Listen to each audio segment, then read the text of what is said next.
Me llamo Carmen, tengo 28 años. Me casé a los 20, por lo que llevo exactamente 8 años formando parte de la familia García. Mi marido Javier tiene 32 años. Mi hijo Mateo tiene 7 años. Esa edad en la que pregunta constantemente por qué papá no vuelve a casa con nosotros.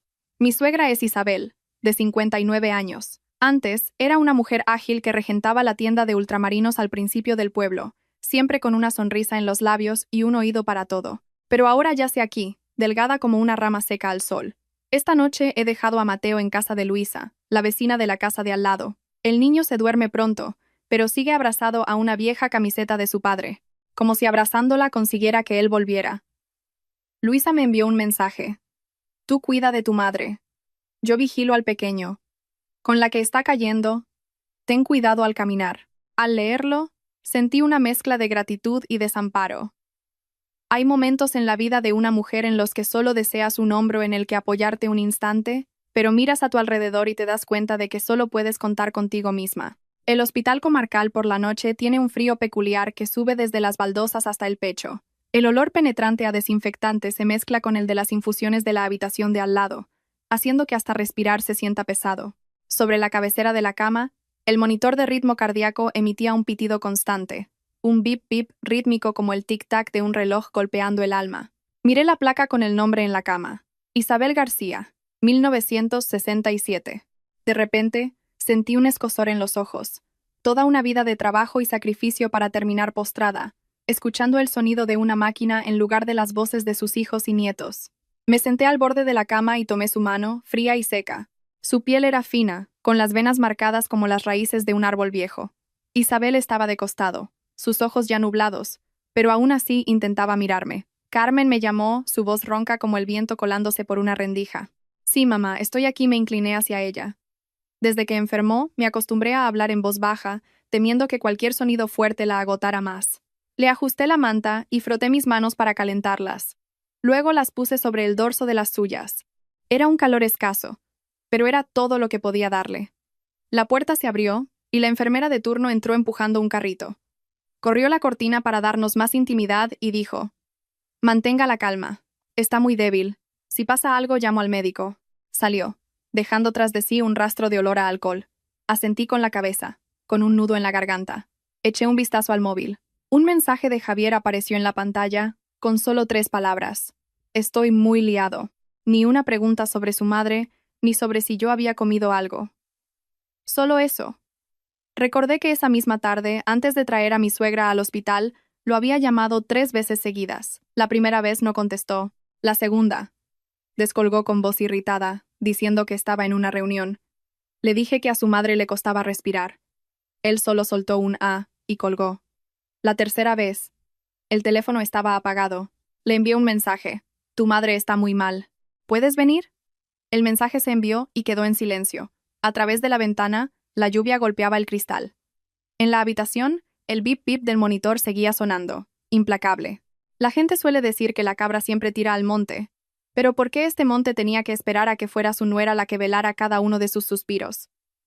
Isabel se movió ligeramente, y su mano rozó mi muñeca, un toque tan leve que me sobresaltó. «Mamá, ¿te duele algo?», pregunté, con la voz quebrada. Ella negó lentamente con la cabeza. Sus labios se movieron como si quisiera decir algo, pero le faltaba el aliento. Le acerqué un vaso de agua tibia con una pajita, pero frunció el ceño, negándose. Los recuerdos me invadieron. Cuando llegué a esta casa como nuera, éramos pobres, pero la cocina siempre estaba encendida.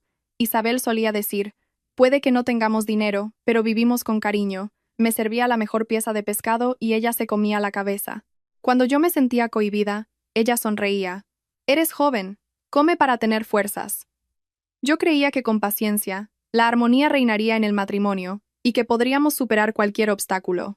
Pero hay mares que no los crea la naturaleza, sino el corazón de las personas. Hay un dicho que dice: «De tal palo, tal astilla». Y yo temía que Mateo fuera el que tuviera que pagar por los errores de los adultos. De repente, Isabel apretó mi mano con más fuerza. Esta vez no era un apretón débil, sino algo parecido a una última advertencia. La miré y ella me miró a mí, con una mirada profunda y sorprendentemente lúcida. «Escúchame», hija susurró, cada palabra arrancada del pecho. «Sí, mamá. Te escucho. Dime». Me acerqué más, tratando de mantener la voz firme, aunque el corazón me latía con fuerza. Miró hacia la puerta, como si temiera que alguien nos oyera. Luego, levantó un dedo tembloroso y señaló debajo de su almohada, donde había una pequeña bolsa de tela. Cuando fui a cogerla, volvió a tirar de mi mano, negando con la cabeza. Quería que entendiera que esto no debía hacerse a la ligera. Tragué saliva. Un escalofrío recorrió mi espalda. Javier no estaba, y mi suegra me miraba como si me estuviera confiando su última voluntad. Javier, no te fíes del todo, dijo, con la voz entrecortada, pero sus palabras fueron suficientes para dejarme helada. Me quedé paralizada. Antes de que pudiera preguntar por qué, empezó a jadear, su pecho subiendo y bajando con violencia. Rápidamente, pulsé el timbre de llamada, mientras le sostenía la mano y susurraba, «Mamá, estoy aquí». La enfermera y el médico de guardia entraron corriendo. Comprobaron sus constantes vitales, hablando en voz baja entre ellos. El médico me miró y dijo sucintamente, «La familia debe prepararse para lo peor». Aquellas palabras cayeron sobre mí como una losa. Me quedé sentada, sin poder llorar, solo sintiendo la garganta áspera como el humo del incienso. Afuera seguía lloviendo. En la habitación la máquina seguía pitando con su ritmo monótono, y en mi interior se abría un vacío. No solo por el miedo a perder a mi suegra, sino porque sabía que, a partir de ese momento, había verdades que ya no podría permitirme ignorar. En cuanto el médico terminó de hablar, sentí como si alguien me estrujara el pecho.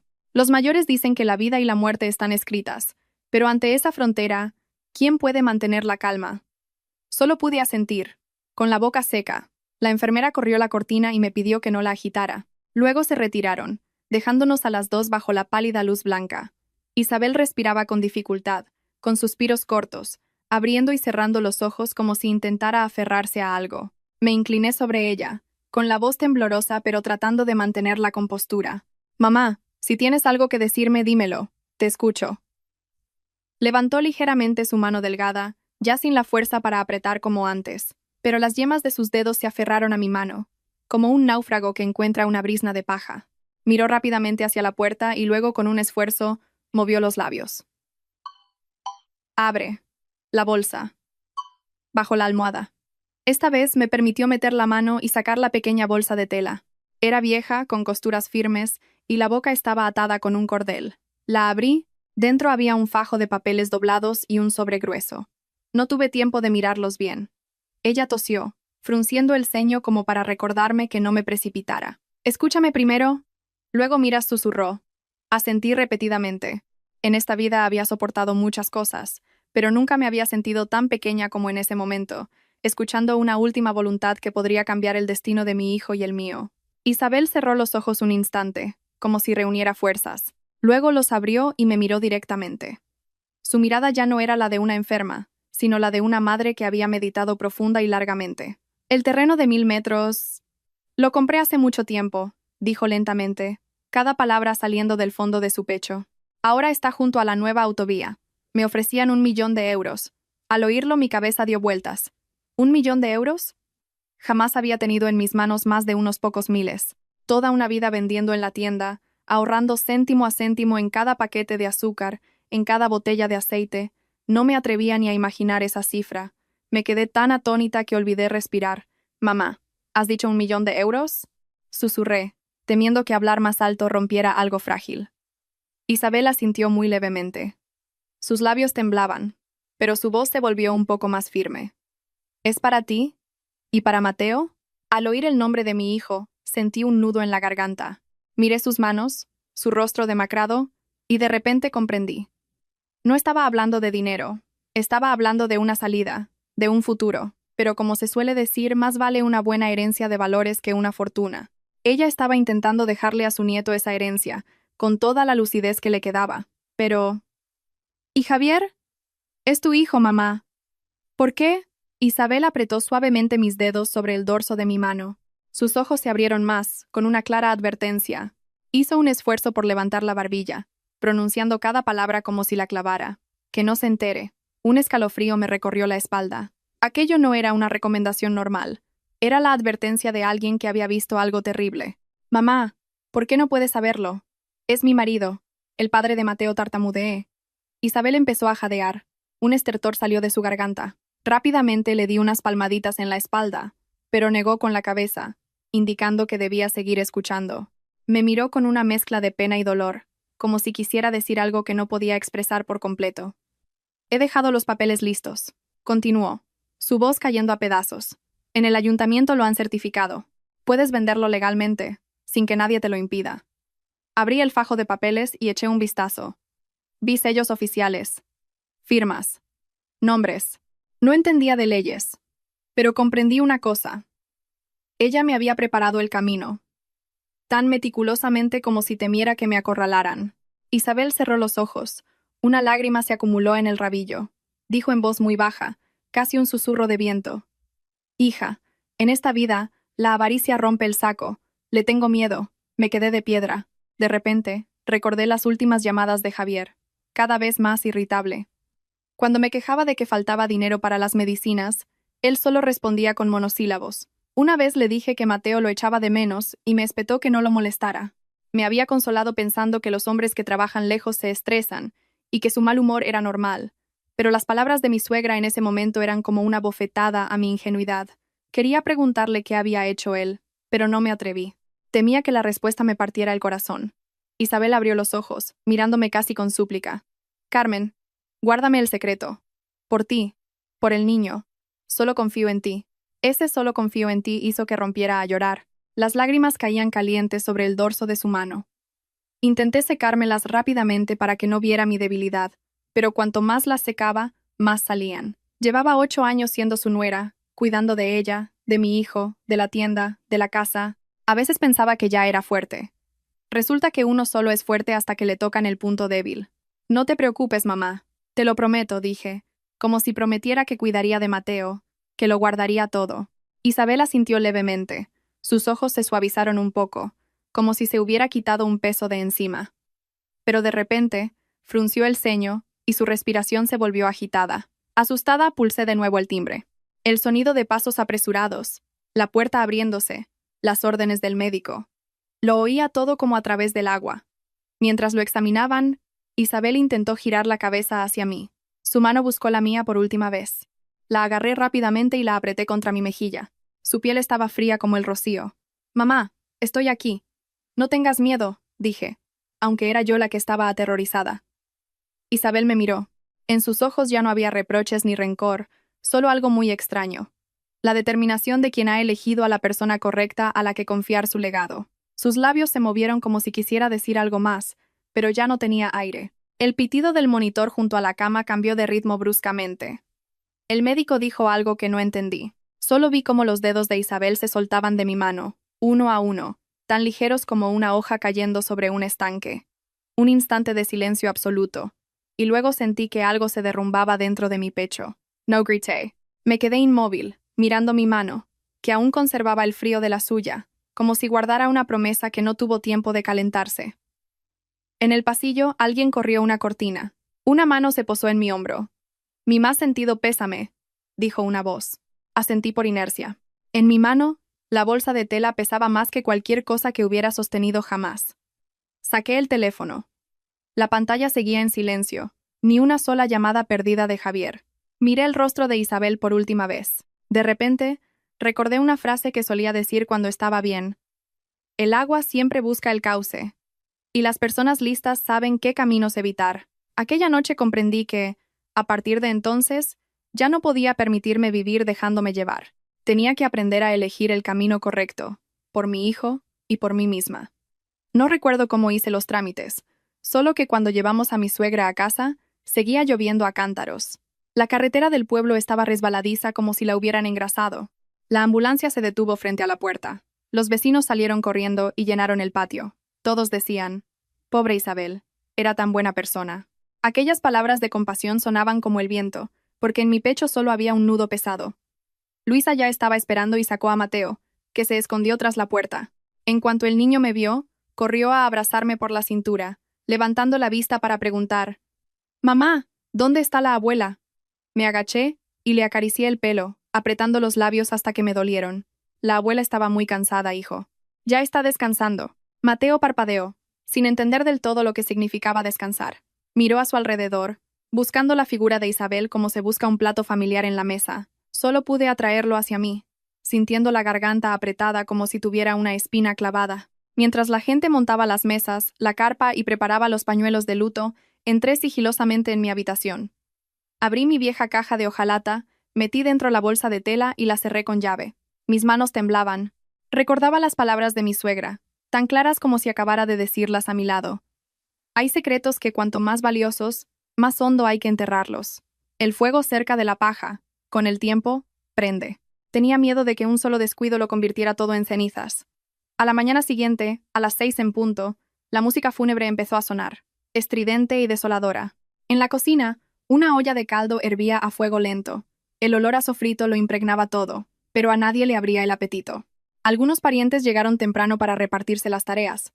Unos cocinaban, otros recibían a los invitados, otros se encargaban del altar.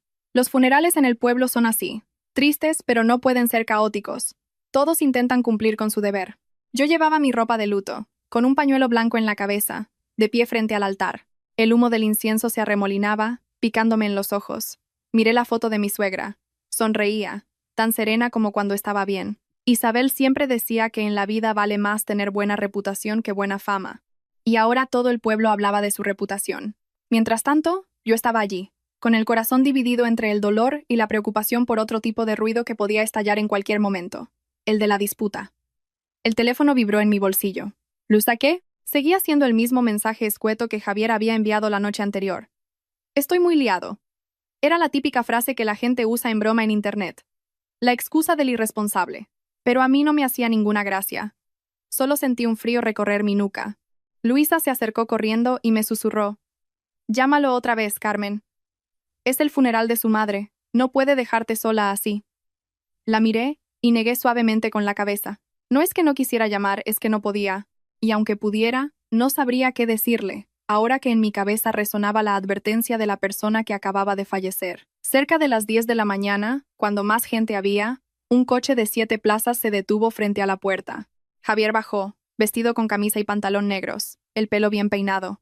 A primera vista, parecía un hombre respetable, pero sus ojos se movían de un lado a otro, como el que llega de un largo viaje no para llorar a un muerto, sino para hacer inventario de lo que queda. Entró, se inclinó ante el altar y encendió una varilla de incienso.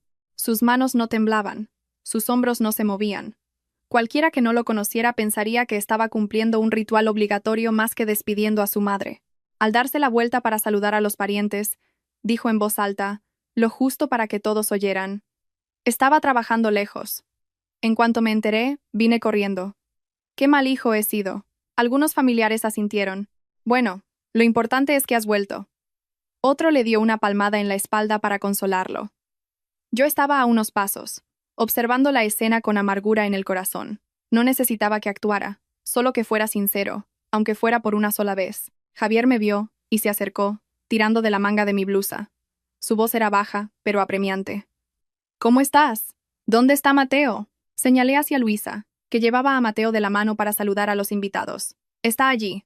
Él asintió y preguntó de inmediato, con una prisa que resultaba obscena. Cuando mamá murió, ¿dijo algo? Esa pregunta me heló, no por las palabras, sino por su mirada, la de alguien que está sondeando. Contuve la respiración y respondí con la mayor naturalidad posible. Estaba muy débil. Los médicos ya nos habían dicho que nos preparáramos. Se fue muy rápido. Javier frunció el ceño. ¿Y papeles? ¿Te dio algo? Mamá solía guardar sus cosas por cualquier sitio. Lo miré directamente a los ojos. Por primera vez en mi vida, tuve que repetirme a mí misma que mantuviera la calma. Ahora lo importante es despedir a mamá como se merece. Lo demás ya se verá, respondí secamente. Él sonrió con desdén, insatisfecho, pero inmediatamente se dio la vuelta para seguir hablando con los parientes. Le oí de refilón contar lo difícil que era trabajar en Madrid, que no paraba un segundo, que siempre estaba en reuniones. Todo eran excusas para ganarse la compasión de la gente. En ese momento, entendí la expresión rezando a Dios, y con el mazo dando, no siempre es cierta, pero hay personas que cuanto más bonito hablan, más miedo dan. A mediodía, durante la comida, el ruido de los platos y cubiertos llenaba el aire. Yo iba de un lado a otro sirviendo agua, ofreciendo servilletas y dando las gracias. Una tía me apartó y me preguntó en voz baja, «Carmen, ¿a Javier le va bien en el trabajo? Dice que está tan ocupado que casi no puede venir». Sonreí forzadamente. Pues según la temporada, tía. Dicho esto, me di la vuelta. No quería añadir ni una sola palabra para embellecer su fachada, pero tampoco quería hablar mal de él en pleno funeral, porque a los muertos se les debe respeto. Le debía a mi suegra un poco de paz. Al atardecer la gente empezó a marcharse. Javier entró en la habitación, miró a su alrededor, deteniendo la vista en el armario de madera y luego en el mostrador de la tienda, como quien mira una mercancía que está a punto de tasar. Se volvió hacia mí y bajó la voz. ¿Debemos algo? El dinero de las medicinas y del hospital lo tengo todo apuntado, respondí. Él asintió y soltó una frase que sonó ligera pero que se me clavó en el alma. Vale, hay que calcularlo. Ahora que mamá ha muerto, tenemos que estabilizar las cosas. Escuché la palabra estabilizar y me sonó más a repartir. No dije nada, solo llevé a Mateo adentro para cambiarle la ropa de luto. El niño preguntó en voz baja. Mamá, papá ha vuelto. ¿Por qué no estoy contento? Me detuve. Lo abracé con fuerza y le susurré. Porque mamá echa de menos a la abuela. Tú también, ¿verdad? Mateo asintió, con los ojos llenos de lágrimas. Esa noche, cuando la casa ya estaba vacía y solo quedaban unos pocos familiares velando el altar, me senté sola al borde de la cama, escuchando el viento silbar en el tejado. Javier estaba tumbado en el salón, la pantalla de su móvil brillando sin cesar mientras tecleaba mensajes. No le pregunté nada, solo miré al techo y me dije a mí misma, el que la hace, la paga. Le había hecho una promesa a mi suegra y la iba a cumplir. Solo que empezaba a sentir claramente que algo se arrastraba dentro de mi casa. No era el viento, ni la lluvia. Era la avaricia. Si lo pienso, llevo exactamente 8 años formando parte de esta familia, pero algunos recuerdos parecen de ayer. Cuando llegué aquí, yo solo tenía 20 años y Javier 24. La boda no fue nada del otro mundo, sin coches de lujo ni grandes decoraciones, solo una carpa montada en el patio. Unas cuantas mesas de plástico y la música de un altavoz que se oía en todo el pueblo. En mi pueblo, las bodas son así. Un asunto de vecinos. Todo el que pasaba echaba una mano. Uno pelaba patatas, otro fregaba platos, otro servía las mesas. Mi madre murió pronto, así que ese día fui con mi padre, con una mezcla de alegría y miedo en el corazón. Lo que más temía era el dicho popular de que nunca llueve a gusto de todos, y menos cuando eres la nuera. Pero Isabel, ese día, no me dio miedo. Era una mujer menuda, de piel morena y pelo recogido en un moño.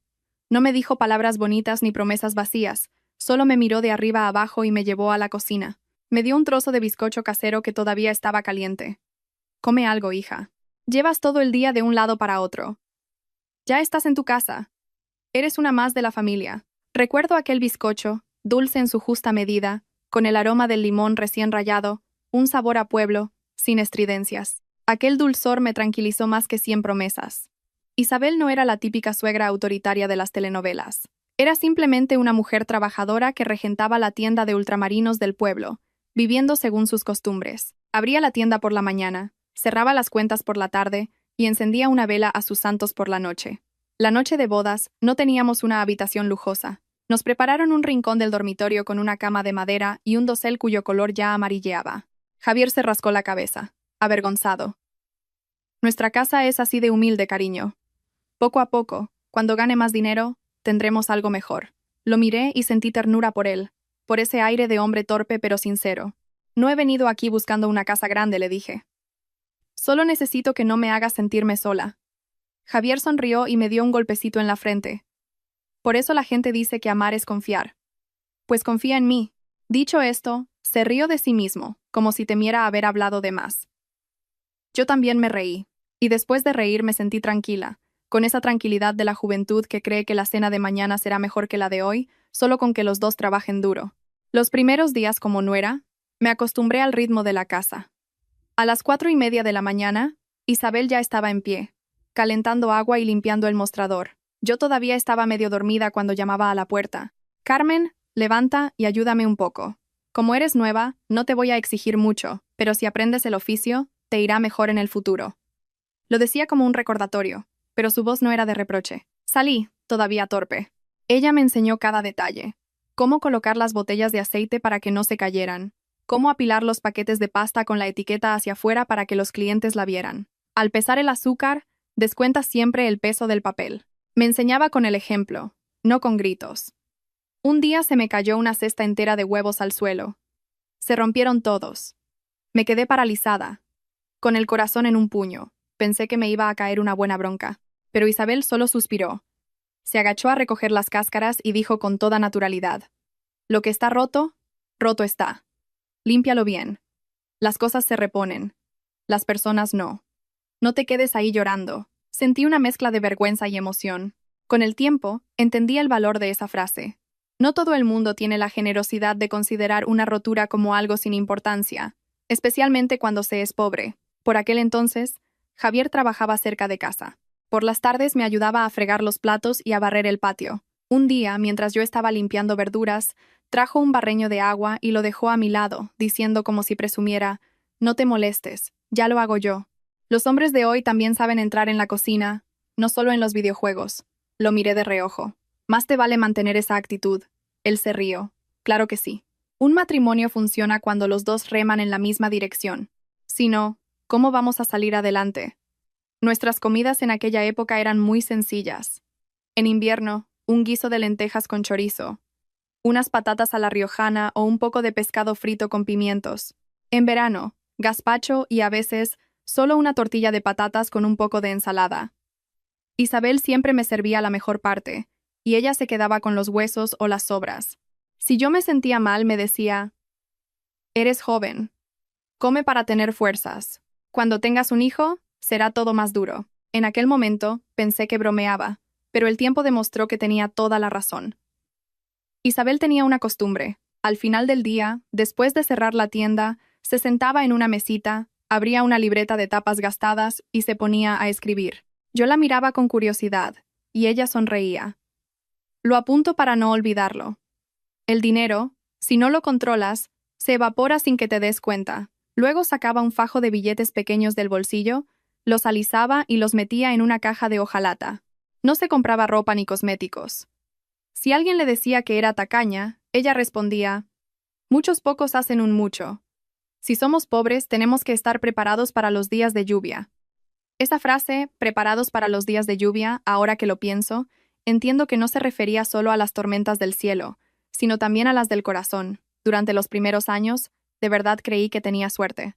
No era rica, pero tenía un hogar, una cocina caliente, risas y una suegra que quería a su nuera en aquel pequeño pueblo. Por las noches, me sentaba en el porche, mirando la luz amarilla de la tienda, escuchando el ruido de las motos en la calle, y sentía una paz tan grande que pensaba que mi vida seguiría así para siempre, lenta, humilde, pero decente. Solo había una cosa. Desde el principio, a veces veía a Javier juntarse con los amigos del pueblo para ver el fútbol. Gritaban y discutían sobre las apuestas, como si fuera un simple pasatiempo. Si Javier me veía mirándolos, sonreía. «¿En qué piensas? Es solo para divertirnos». Le creí, porque en aquel entonces todavía era un hombre que volvía a casa a su hora, que le preguntaba a su madre si se había tomado la medicina y que llevaba a su mujer en brazos para cruzar un charco cuando llovía. Confié en él y viví de esa confianza durante mucho tiempo. Pero la confianza es como una taza de porcelana. Cuando está intacta parece irrompible. Cuando se agrieta, te das cuenta de que un simple roce puede hacerla añicos. Cuando cumplí 21 años, me quedé embarazada. En el pueblo, tener un hijo es un gran acontecimiento, no solo para la pareja, sino para toda la familia y los vecinos. El día que el test dio positivo, mi corazón latía con tanta fuerza como si hubiera corrido desde la entrada del pueblo hasta mi casa. Sostenía el test en el baño, sintiendo una mezcla de alegría y preocupación. Alegría porque tener descendencia era lo que todos esperaban. Preocupación porque yo era joven, la casa era humilde, y la tienda apenas daba para vivir. Salí a la cocina. Javier estaba despachando un paquete de fideos a un cliente. Dejé el test sobre la mesa y le susurré: «Cariño, creo que estoy embarazada». Javier levantó la vista. Tardó 3 segundos en entenderlo. Sus ojos se iluminaron y soltó una carcajada tan fuerte que Isabel, que estaba en el mostrador, lo oyó y preguntó: «¿Qué pasa que te ríes como si te hubiera tocado la lotería?» Javier se rascó la cabeza. «Mamá, Carmen está embarazada». Isabel se quedó inmóvil. De repente, sus ojos se enrojecieron. No me abrazó como en las películas. Solo me puso una mano en el hombro y dijo con voz grave: «Pues tenemos una bendición en casa. Hija, cuídate mucho. Un embarazo son 9 meses, no te esfuerces demasiado». Luego se dio la vuelta, fingiendo que ordenaba las botellas de aceite en la estantería. Pero la vi secarse una lágrima con el dorso de la mano. Aquella mujer, tan fuerte, resultaba ser tan tierna como el pan recién hecho al saber que iba a ser abuela.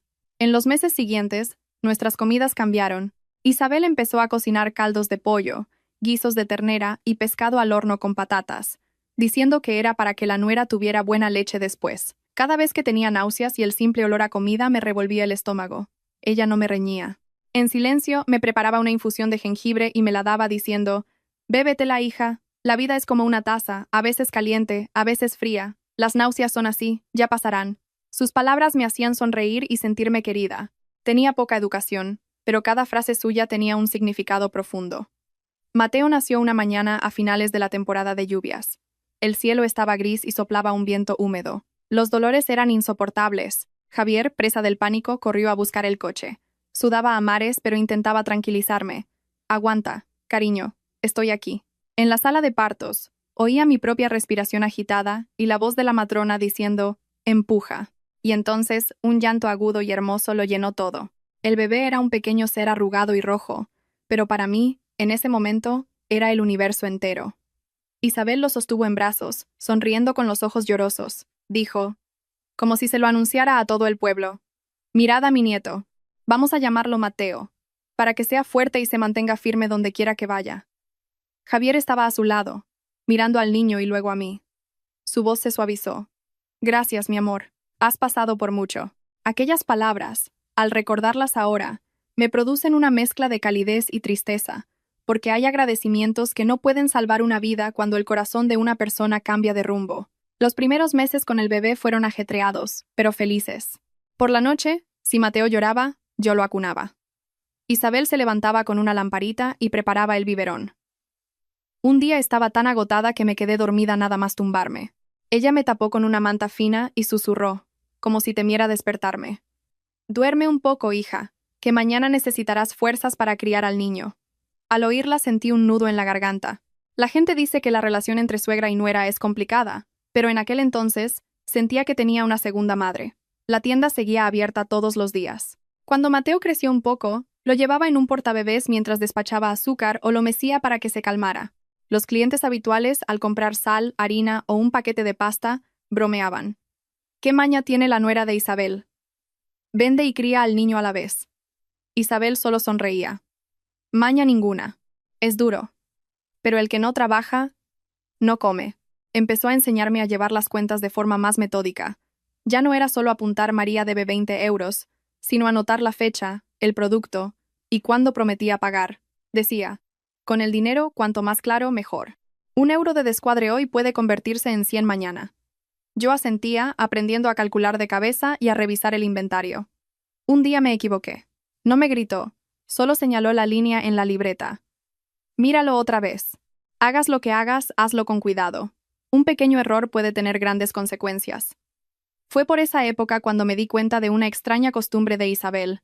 Cada vez que le sobraba algo de dinero, aunque fueran solo unos euros, los separaba, los doblaba cuidadosamente y los metía en un sobre aparte. Ese sobre no lo guardaba en el mostrador ni en el armario, sino en un lugar secreto. Si le preguntaba, solo decía: «Para imprevistos».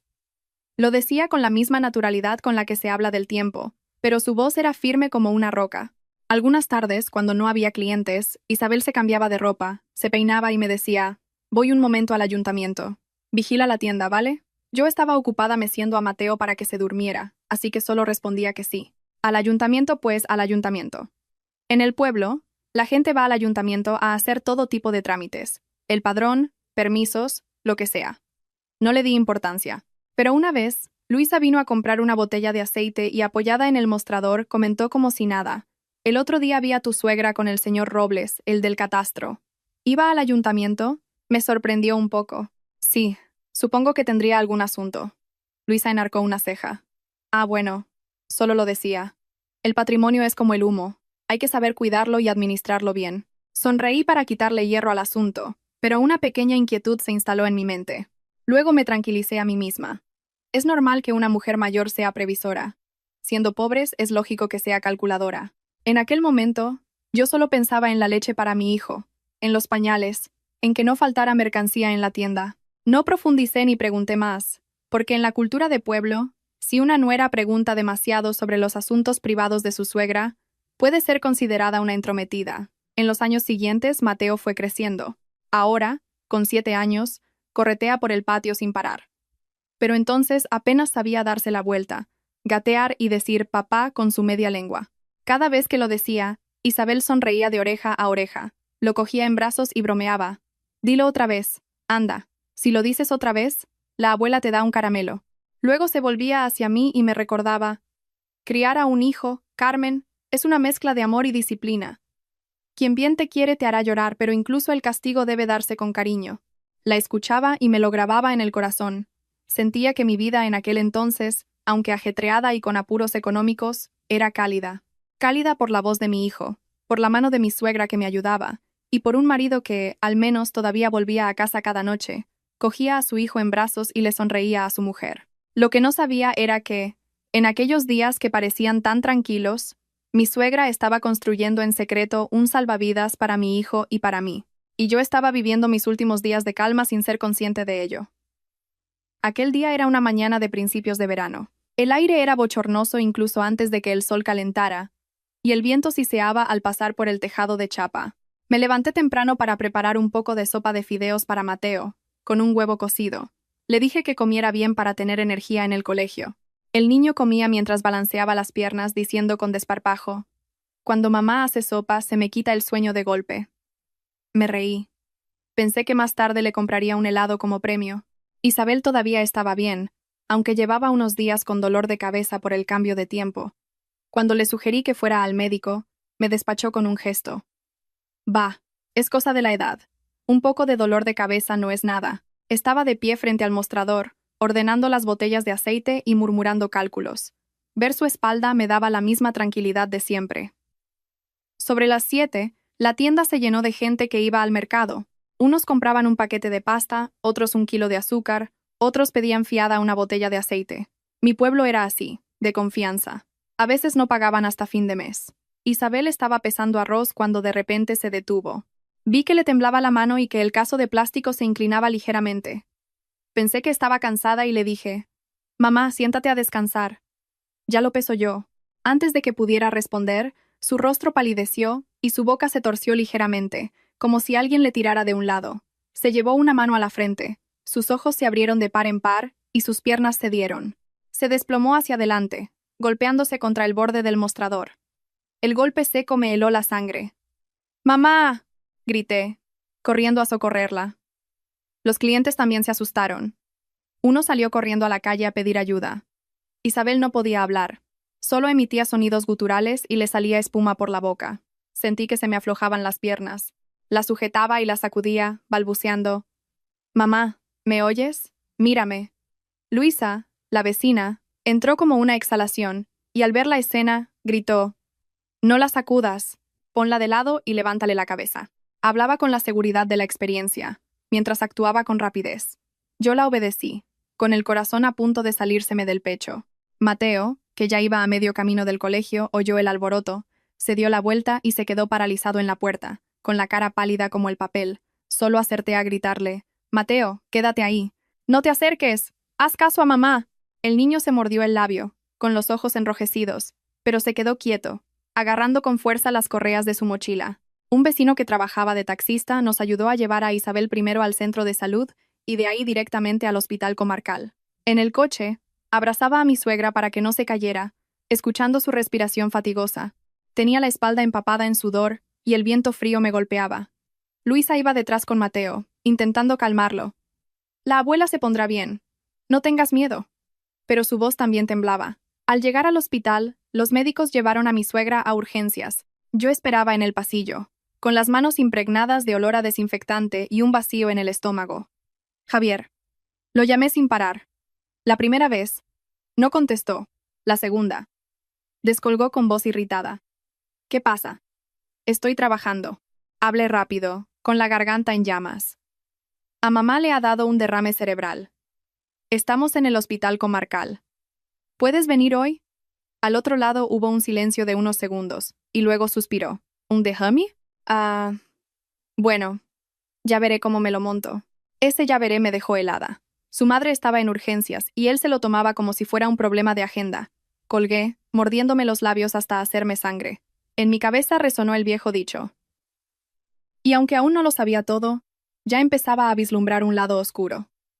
El médico salió para informar de que Isabel había superado la crisis, pero que tendría secuelas. Necesitaba seguimiento y rehabilitación. La noticia me hizo sentir un alivio tan grande que casi me desmayo. Alivio y miedo a la vez. Alivio porque mi suegra vivía. Miedo porque, a partir de ese momento, todo sería diferente. Cuando pude entrar a verla, la encontré tumbada, con los ojos abiertos pero sin expresión. Apenas podía mover un lado del cuerpo. Me miró, y su impotencia me dolió en el alma. Los días siguientes fueron una pesadilla que no quiero recordar, pero que no puedo olvidar. Por la mañana llevaba a Mateo al colegio, por la tarde iba al hospital, por la noche atendía la tienda y luego volvía para asear a mi suegra, darle la medicación y la comida cucharada a cucharada. Isabel, que siempre había sido tan pulcra, se sentía incómoda si yo tardaba un poco. No por enfado, sino por vergüenza. Una vez intentó apartar la cara cuando le cambiaba el pañal, con los ojos llenos de lágrimas. Contuve la emoción y le susurré: «Mamá, no pienses en eso. Soy tu nuera, pero también soy como una hija». Ella parpadeó, y una lágrima rodó por su mejilla. Los gastos del hospital, las medicinas y los viajes eran un pozo sin fondo. Por mucho que echara, siempre faltaba. La tienda, como yo iba y venía, se fue quedando desabastecida y los clientes empezaron a escasear. Apuntaba cada vez más deudas en la libreta, pero sentía una angustia terrible, temiendo no poder pagar las medicinas. Javier llegó 3 días después. Entró en la habitación, miró a su madre y luego a mí. No lloró. Solo hizo una pregunta muy calculadora. «¿Qué ha dicho el médico? Cuesta mucho». Me quedé de piedra. Quise preguntarle si quería a su madre, pero me tragué las palabras. «Necesita mucha rehabilitación. Y la medicación no es barata», respondí. Él frunció el ceño. «Pues habrá que buscar un trabajo mejor». Esa noche, le oí hablar por teléfono con alguien sobre irse lejos, a Madrid. Yo, tumbada junto a la cama de mi suegra en el hospital, miraba el techo blanco y sentía mi alma igual de vacía, agotada. Se suele decir que la sangre tira más que la amistad, pero a veces, es un amigo el que más te apoya. Luisa cuidaba de Mateo por mí y de vez en cuando me traía un plato de sopa, diciendo: «Come algo para reponer fuerzas. No te vengas abajo». A la semana, le dieron el alta a Isabel. Le preparé una cama en una habitación interior. Compré un orinal y una silla de plástico para bañarla. Cada mañana le masajeaba los brazos y las piernas, haciendo los ejercicios que me habían enseñado. A ella le costaba horrores mover un solo dedo, y su cara se contraía de dolor. «Poco a poco, mamá. Con paciencia todo se consigue», la animaba yo. Ella asentía débilmente, respirando con dificultad, pero al mismo tiempo Javier empezó a cambiar. Se enfadaba porque la casa estaba desordenada, porque la tienda no vendía, porque yo no conseguía dinero. Hablaba cada vez menos, y cuando lo hacía, era como si arrancara un trozo de afecto. Yo lo escuchaba, agotada, pero intentaba mantener la paz en casa. Pensaba que, con su madre enferma y su hijo pequeño, no podía permitirme que todo se desmoronara. Solo que, desde la caída de mi suegra, sentía que algo más se estaba derrumbando en esa casa. La paz que yo creía tan sólida. Y yo, sin apenas tiempo para respirar, tuve que aprender a mantenerme en pie sola. La primera vez que Javier habló de irse a Madrid, fue una noche que se fue la luz. Todo el pueblo estaba a oscuras. Solo se veían los destellos de las linternas y se oía el zumbido de los mosquitos. Mi suegra estaba en su habitación. Mientras la abanicaba, escuchaba su respiración, cada suspiro pesado como si arrastrara toda una vida de trabajo. Mateo estaba sentado a mi lado, repasando sus deberes en un cuaderno, y preguntó en voz baja: «Mamá, ¿la abuela se va a curar?». Antes de que pudiera responder, Javier carraspeó, como si hubiera ensayado un discurso. «Tengo que irme lejos», dijo, con la mirada perdida en la oscuridad del patio. Su voz era firme, pero fría. «¿Cuánto se gana en el pueblo? Entre las medicinas de mamá y el colegio del niño». Así nos salimos adelante. Dejé el abanico de palma y, tratando de mantener la calma, pregunté: «¿Lejos a dónde?». «El sueldo es bueno, a lo mejor hasta puedo mandar dinero a casa con regularidad». Al oír mandar dinero sentí una punzada. Miré a mi suegra. Estaba de costado, con los ojos abiertos pero sin brillo. Seguro que lo había oído todo. No dijo nada. Solo parpadeó lentamente. Entendí que no quería interponerse en el camino de su hijo. En el pueblo, la gente piensa que irse lejos es una forma de prosperar, pero nadie puede asegurar si lo que cambia es la vida o el corazón. Susurré, como si hablara conmigo misma. «Mamá está enferma. Si te vas, ¿quién la cuidará?». Javier se encogió de hombros. «Tú. ¿Quién si no? Eres la nuera». Aquella frase, dicha como si nada, fue como una cuchillada. Me mordí el labio. Quise responderle que también era su mujer y la madre de su hijo, pero me contuve. Mi suegra estaba allí. No quería más tensiones en casa. De repente Isabel se movió. Con su mano sana, agarró el borde de la manta y miró a Javier durante un largo rato. Luego, con voz ronca, dijo: «Si te vas, vete. Pero recuerda que tu madre sigue viva y no dejes que tu mujer y tu hijo sufran». Javier respondió con un sí, pero siguió evitando la mirada de su madre. Sentí una inquietud que no sabía nombrar. Como el agua en un cuenco a la intemperie. Parece quieta, pero al menor soplo de viento, se agita. Los días previos a su partida, Javier estaba extrañamente ocupado. Salía a hablar por teléfono y luego volvía a revolver papeles. Le pregunté qué trabajo iba a hacer exactamente, pero me despachó con evasivas. «Ya lo veré cuando llegue. No me agobies con tantas preguntas». No volví a preguntar. Se dice que un matrimonio funciona cuando hay buena comunicación. Pero ¿cómo puede haberla si uno de los dos cierra la puerta de su corazón? Le preparé el dinero para el billete, algo de ropa y un pequeño botiquín con analgésicos y pastillas para el resfriado, esas cosas de pueblo que nunca están de más. La noche antes de irse, cociné una sopa de verduras con carne y un pescado al horno.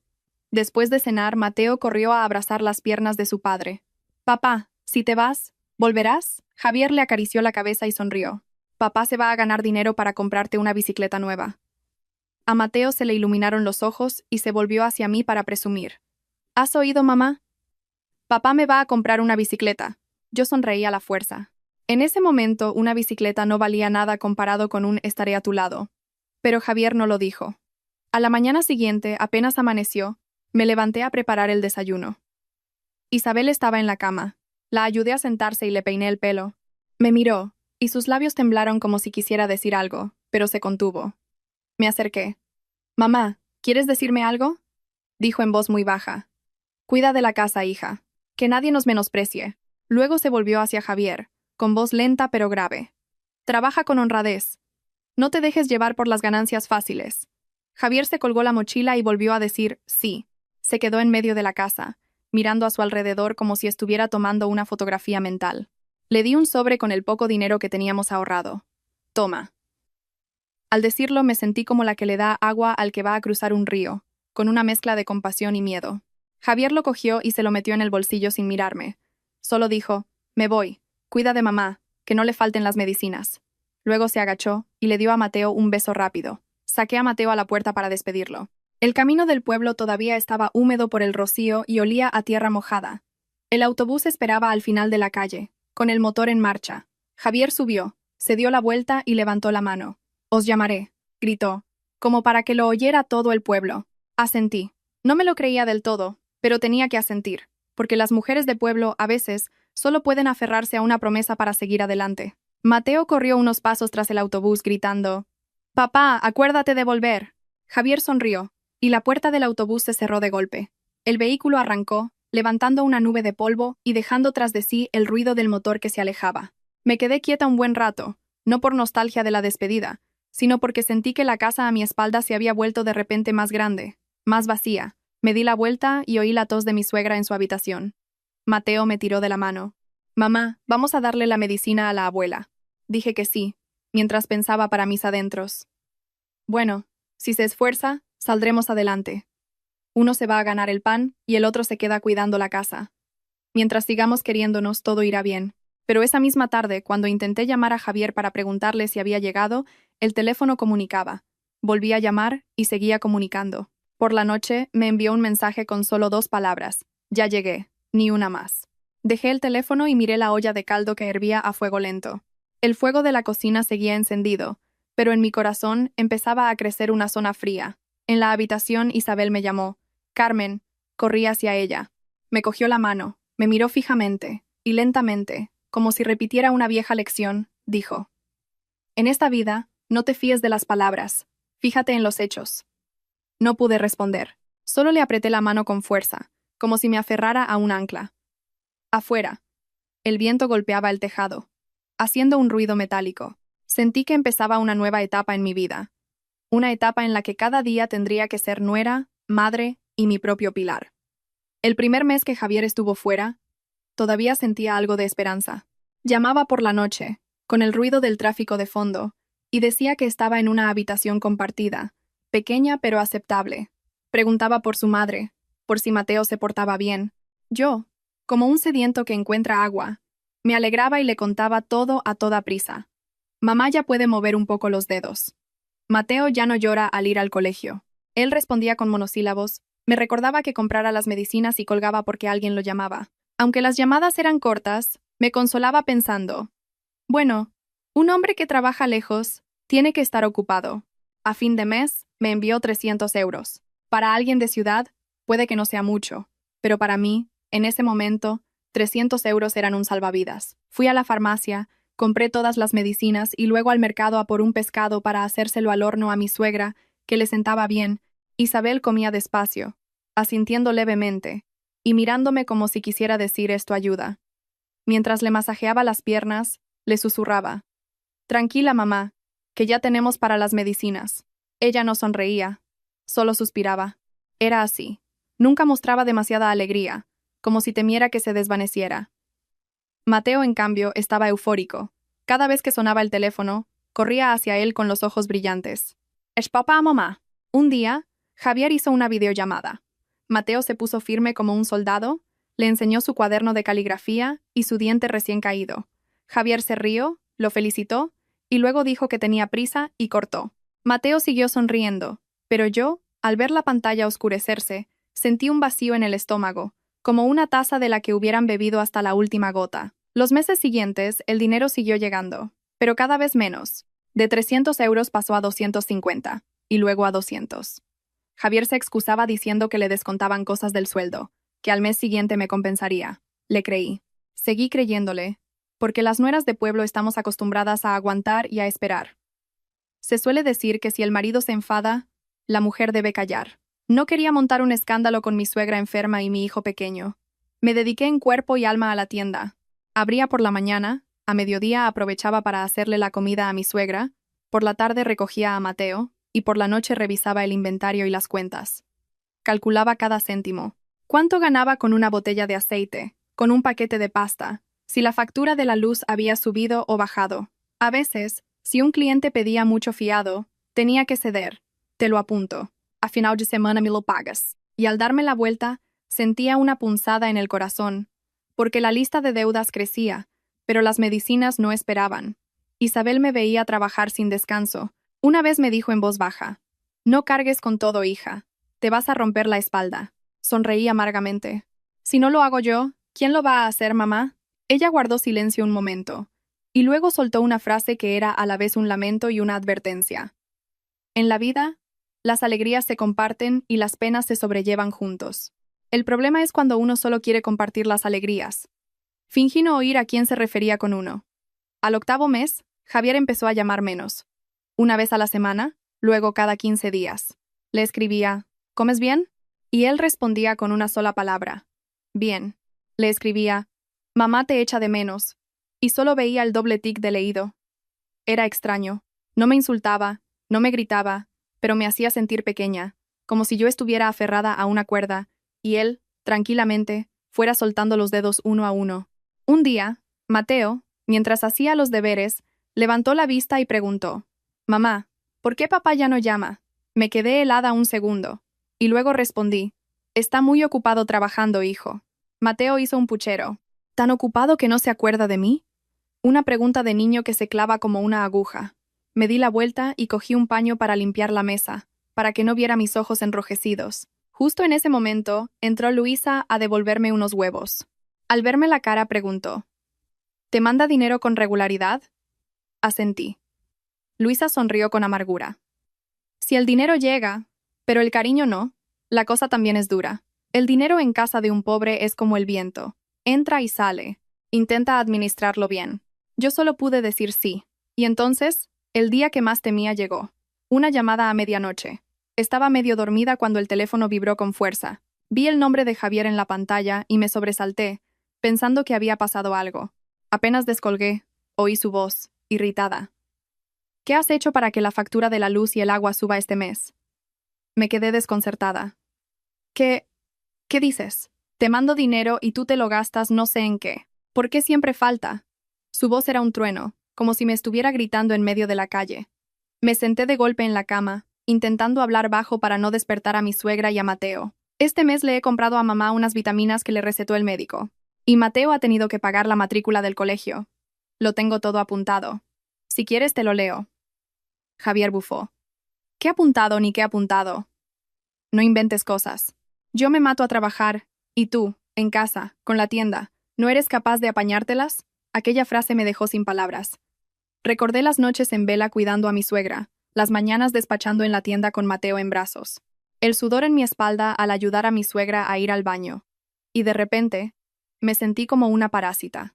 Tragué saliva y dije lentamente, no invento nada. Solo estoy cuidando de tu madre y de nuestro hijo.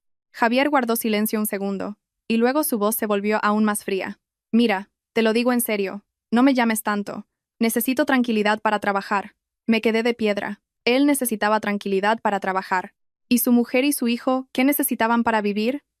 Antes de que pudiera decir nada más, colgó. La pantalla se apagó. En la oscuridad de la casa, solo se oía el zumbido del ventilador y los latidos de mi propio corazón. Si ustedes, queridos oyentes, han llegado hasta aquí, permítanme hacer una pequeña pausa. Si esta historia les conmueve, les agradecería que dejaran un me gusta y un comentario. Nos ayudaría a seguir adelante. Y si ustedes estuvieran en el lugar de Carmen, ¿qué harían ante la creciente frialdad de su marido? Dejé el teléfono. Tenía las manos heladas. Miré hacia la habitación de mi suegra. Seguía inmóvil, respirando con dificultad. No sé si oyó la conversación, pero me pareció ver sus ojos entreabiertos, mirando hacia la oscuridad como si contemplara algo que ya esperaba. No me reprochó nada, no preguntó, solo suspiró, tan suavemente que sonó como el crujido de una hoja seca. Arropé a mi suegra y volví a mi cama. Mateo se movió, murmurando papá en sueños. Lo abracé y le besé la frente. Con el corazón encogido, se suele decir que un hombre que quiere a sus hijos, quiere a su mujer. Entonces, si un hombre empieza a ser indiferente con su mujer, ¿seguirá queriendo a sus hijos como antes? Esa noche no pude dormir. No lloré a gritos, pero sentí como si alguien me estuviera robando el calor poco a poco. Todavía tenía una tienda que abrir, una madre que cuidar y un hijo que criar. Pero empecé a comprender una verdad. La dificultad no era solo el dinero de las medicinas, sino que la persona en la que confías empiece a verte como una carga. A la mañana siguiente, me levanté antes de lo habitual. No por diligencia, sino porque en mi cabeza resonaba la frase, no me llames tanto. Limpié el mostrador con un paño húmedo. Ordené las estanterías. Mis manos trabajaban, pero mi corazón se sentía aplastado por una roca. En su habitación, mi suegra tosió un par de veces. Corrí a ayudarla a sentarse y a darle un poco de agua tibia. Isabel me miró un momento y luego apartó la vista, como si temiera que su tristeza se transparentara. Mateo desayunó y se fue al colegio. Antes de salir, me abrazó con fuerza. «Mamá, ¿estabas triste ayer?» Me detuve, forzando una sonrisa. «Un poquito, pero ya se me ha pasado». «Vete, que llegas tarde». Mateo asintió y salió corriendo. Al ver su figura alejarse, suspiré.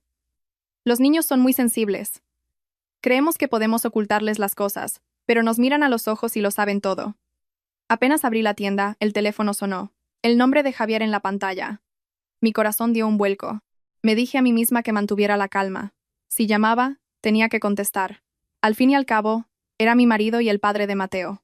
«Dime», dije en voz baja. Al otro lado se oía un ruido de motos y gente hablando. Javier fue al grano. «Mándame 300 euros». Urgente. Creí haber oído mal. ¿300 euros? ¿Para qué los necesitas? Un amigo está en un apuro, y le he prometido ayudarle. Si no se los mando, quedo mal. Su voz era seca, más una orden que una petición. Sostenía el teléfono mirando el mostrador de la tienda. 300 euros. Para otros podía ser una cena de lujo. Para mí, era el dinero de un mes de medicinas, comida y colegio. Tragué saliva. Dices que es urgente, pero en casa falta dinero para las medicinas de mamá y el colegio del niño. Javier me cortó. Ya lo sé. Tú preocúpate de las cosas de casa, que yo me preocupo de los negocios. Y en los negocios, si quedas mal, lo perdemos todo. Me mordí el labio hasta hacerme daño. Ese lo perdemos todo sonaba a amenaza. Bajé la voz. Dame hasta la tarde. Veré qué puedo conseguir. No respondió. Ahora. Y colgó. Me quedé inmóvil unos segundos. Mi mente repasó el inventario. Cajas de leche, paquetes de pasta, botellas de aceite. Todo era dinero parado. Pero el dinero parado no sirve de nada si no se vende.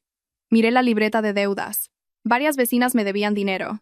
Todavía no me había atrevido a reclamárselo por no parecer insistente. Ahora era yo la que tenía que pedir. Cerré la tienda y le pedí a Luisa que le echara un vistazo. En cuanto me vio la cara, preguntó: «¿Qué pasa tan temprano, hija?» Dudé un momento, y luego le conté la mitad de la verdad. Javier me ha pedido que le mande algo de dinero. Luisa frunció el ceño. ¿Algo? ¿Cuánto? Unos 300 euros. Ella resopló. 300 euros no es algo. Si te lo pide con tanta urgencia, aquí hay gato encerrado. No respondí. Solo agaché la cabeza. Luisa me miró un rato y luego suspiró. Bueno, yo te cuido a Mateo esta tarde. Si tienes que ir a algún sitio, ve rápido. Fui a casa de la carnicera a pedirle que me pagara lo que me debía. A casa de mi tía a que me adelantara el pago de la cuenta. Sonreía y decía: «Es que tengo un apuro», pero por dentro sentía que me quemaba. Algunos, compasivos, me pagaron. Otros, con dificultades, me pidieron más tiempo. A duras penas, conseguí reunir el dinero. A mediodía, le hice una transferencia a Javier de exactamente 300 euros, con un mensaje: «Ya te lo he mandado. Por favor, sé responsable con el trabajo». Él solo respondió con una palabra: «Ok». Miré ese ok y me sentí como la que tira dinero a un pozo sin oír el eco. Pensé que con eso se acabaría. Pero 3 días después, Javier volvió a llamar, con más urgencia todavía. «Mándame 2000 euros». Casi se me cae el teléfono. ¿2000? ¿Qué dices? Estoy a punto de cerrar un negocio muy bueno. Si no me ayudas, pierdo la oportunidad. Estallé. ¿De dónde vamos a sacar 2000 euros, Javier? Con lo que gano en la tienda, apenas cubro las medicinas de tu madre y el colegio del niño. Él suspiró, exasperado.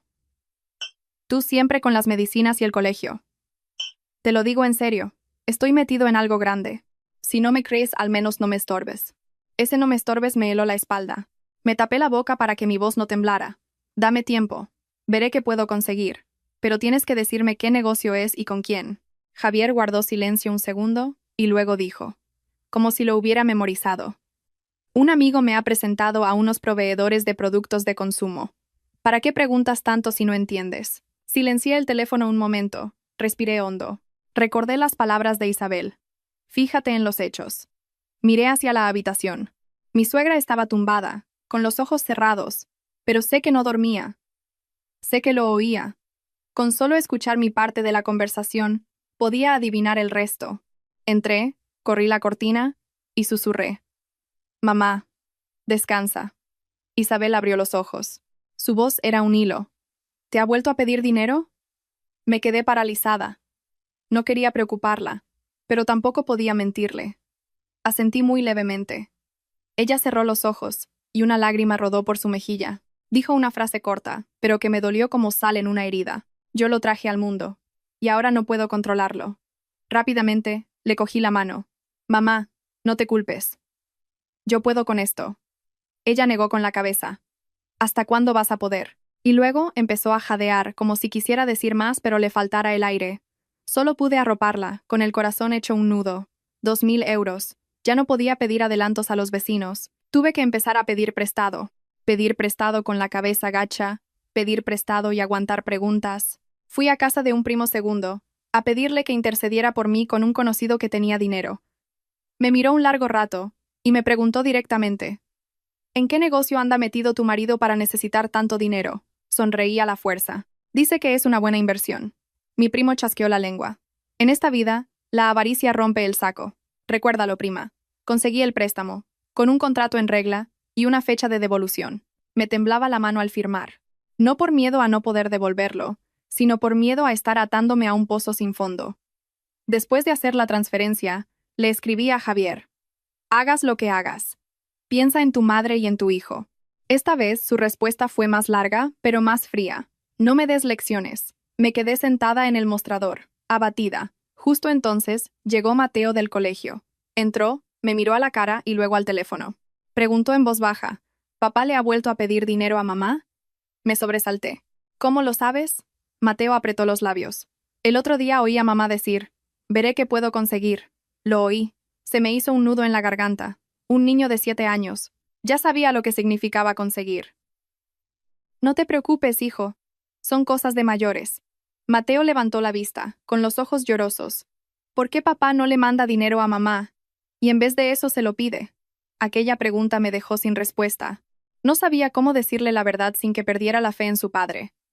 Solo pude decir, con una voz fina como un hilo: papá está pasando por un mal momento. Mateo no discutió, pero me miró durante un largo rato. Esa mirada me hizo sentir que le debía una explicación que todavía no tenía. Esa noche, Luisa vino con una cesta de naranjas y la dejó en la mesa, diciendo como si nada: para que Mateo coma vitaminas, que su madre, de tanto correr, se va a quedar sin fuerzas. Luego me llevó a un rincón de la cocina y bajó la voz. Carmen, te lo digo en serio. Un hombre que pide dinero así está metido en algo. Y no es un negocio. Apreté los labios con fuerza. Yo también lo temo, pero no tengo pruebas. Luisa asintió.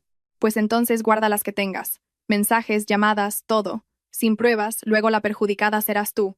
Me quedé de piedra. Sus palabras no eran un consejo malintencionado, sino una advertencia para que no fuera ingenua. Volví a casa y abrí el teléfono. Por primera vez, no borré los mensajes para sentirme mejor. Empecé a hacer capturas de pantalla de las peticiones de dinero de Javier, anotando la fecha y la hora. Cambié el nombre de los archivos por fechas, como si estuviera tendiendo un hilo para no perderme. Por la noche, cuando Mateo dormía, me senté junto a la ventana, mirando la oscuridad del patio y escuchando el canto de los grillos. En su habitación, mi suegra se movió y tosió un par de veces. Sentí una mezcla de pena y rabia. Pena por una familia que había sido feliz, y rabia por el hombre que me había prometido que no sufriría y que ahora me obligaba a pedir dinero prestado. No sabía cuánto más me pediría Javier, pero sí sabía una cosa. A partir de ese día, ya no podía permitirme ser ingenua. Tenía que estar alerta, no para ganar ninguna batalla, sino para asegurar un futuro para mi suegra, mi hijo y para mí. Desde el día que empecé a guardar los mensajes, viví como una funambulista. De día, abría la tienda, sonreía y preguntaba: ¿qué le pongo, señora? Hacía mis cuentas con la calculadora. Pero por dentro, siempre estaba en tensión, como la cuerda de un violín, temiendo que una nueva vibración del teléfono lo derrumbara todo. Efectivamente, menos de una semana después, Javier volvió a llamar, esta vez, sin rodeos. Mándame 10.000 euros. Al oírlo, se me helaron las manos, como si me hubieran echado un cubo de agua helada por la nuca. Tuve que agarrarme al mostrador para no caerme. Javier, repítelo. 10.000. Su voz era seca y apremiante, como la de alguien acorralado. Los necesito ya. Si no, estoy perdido. No preguntes más.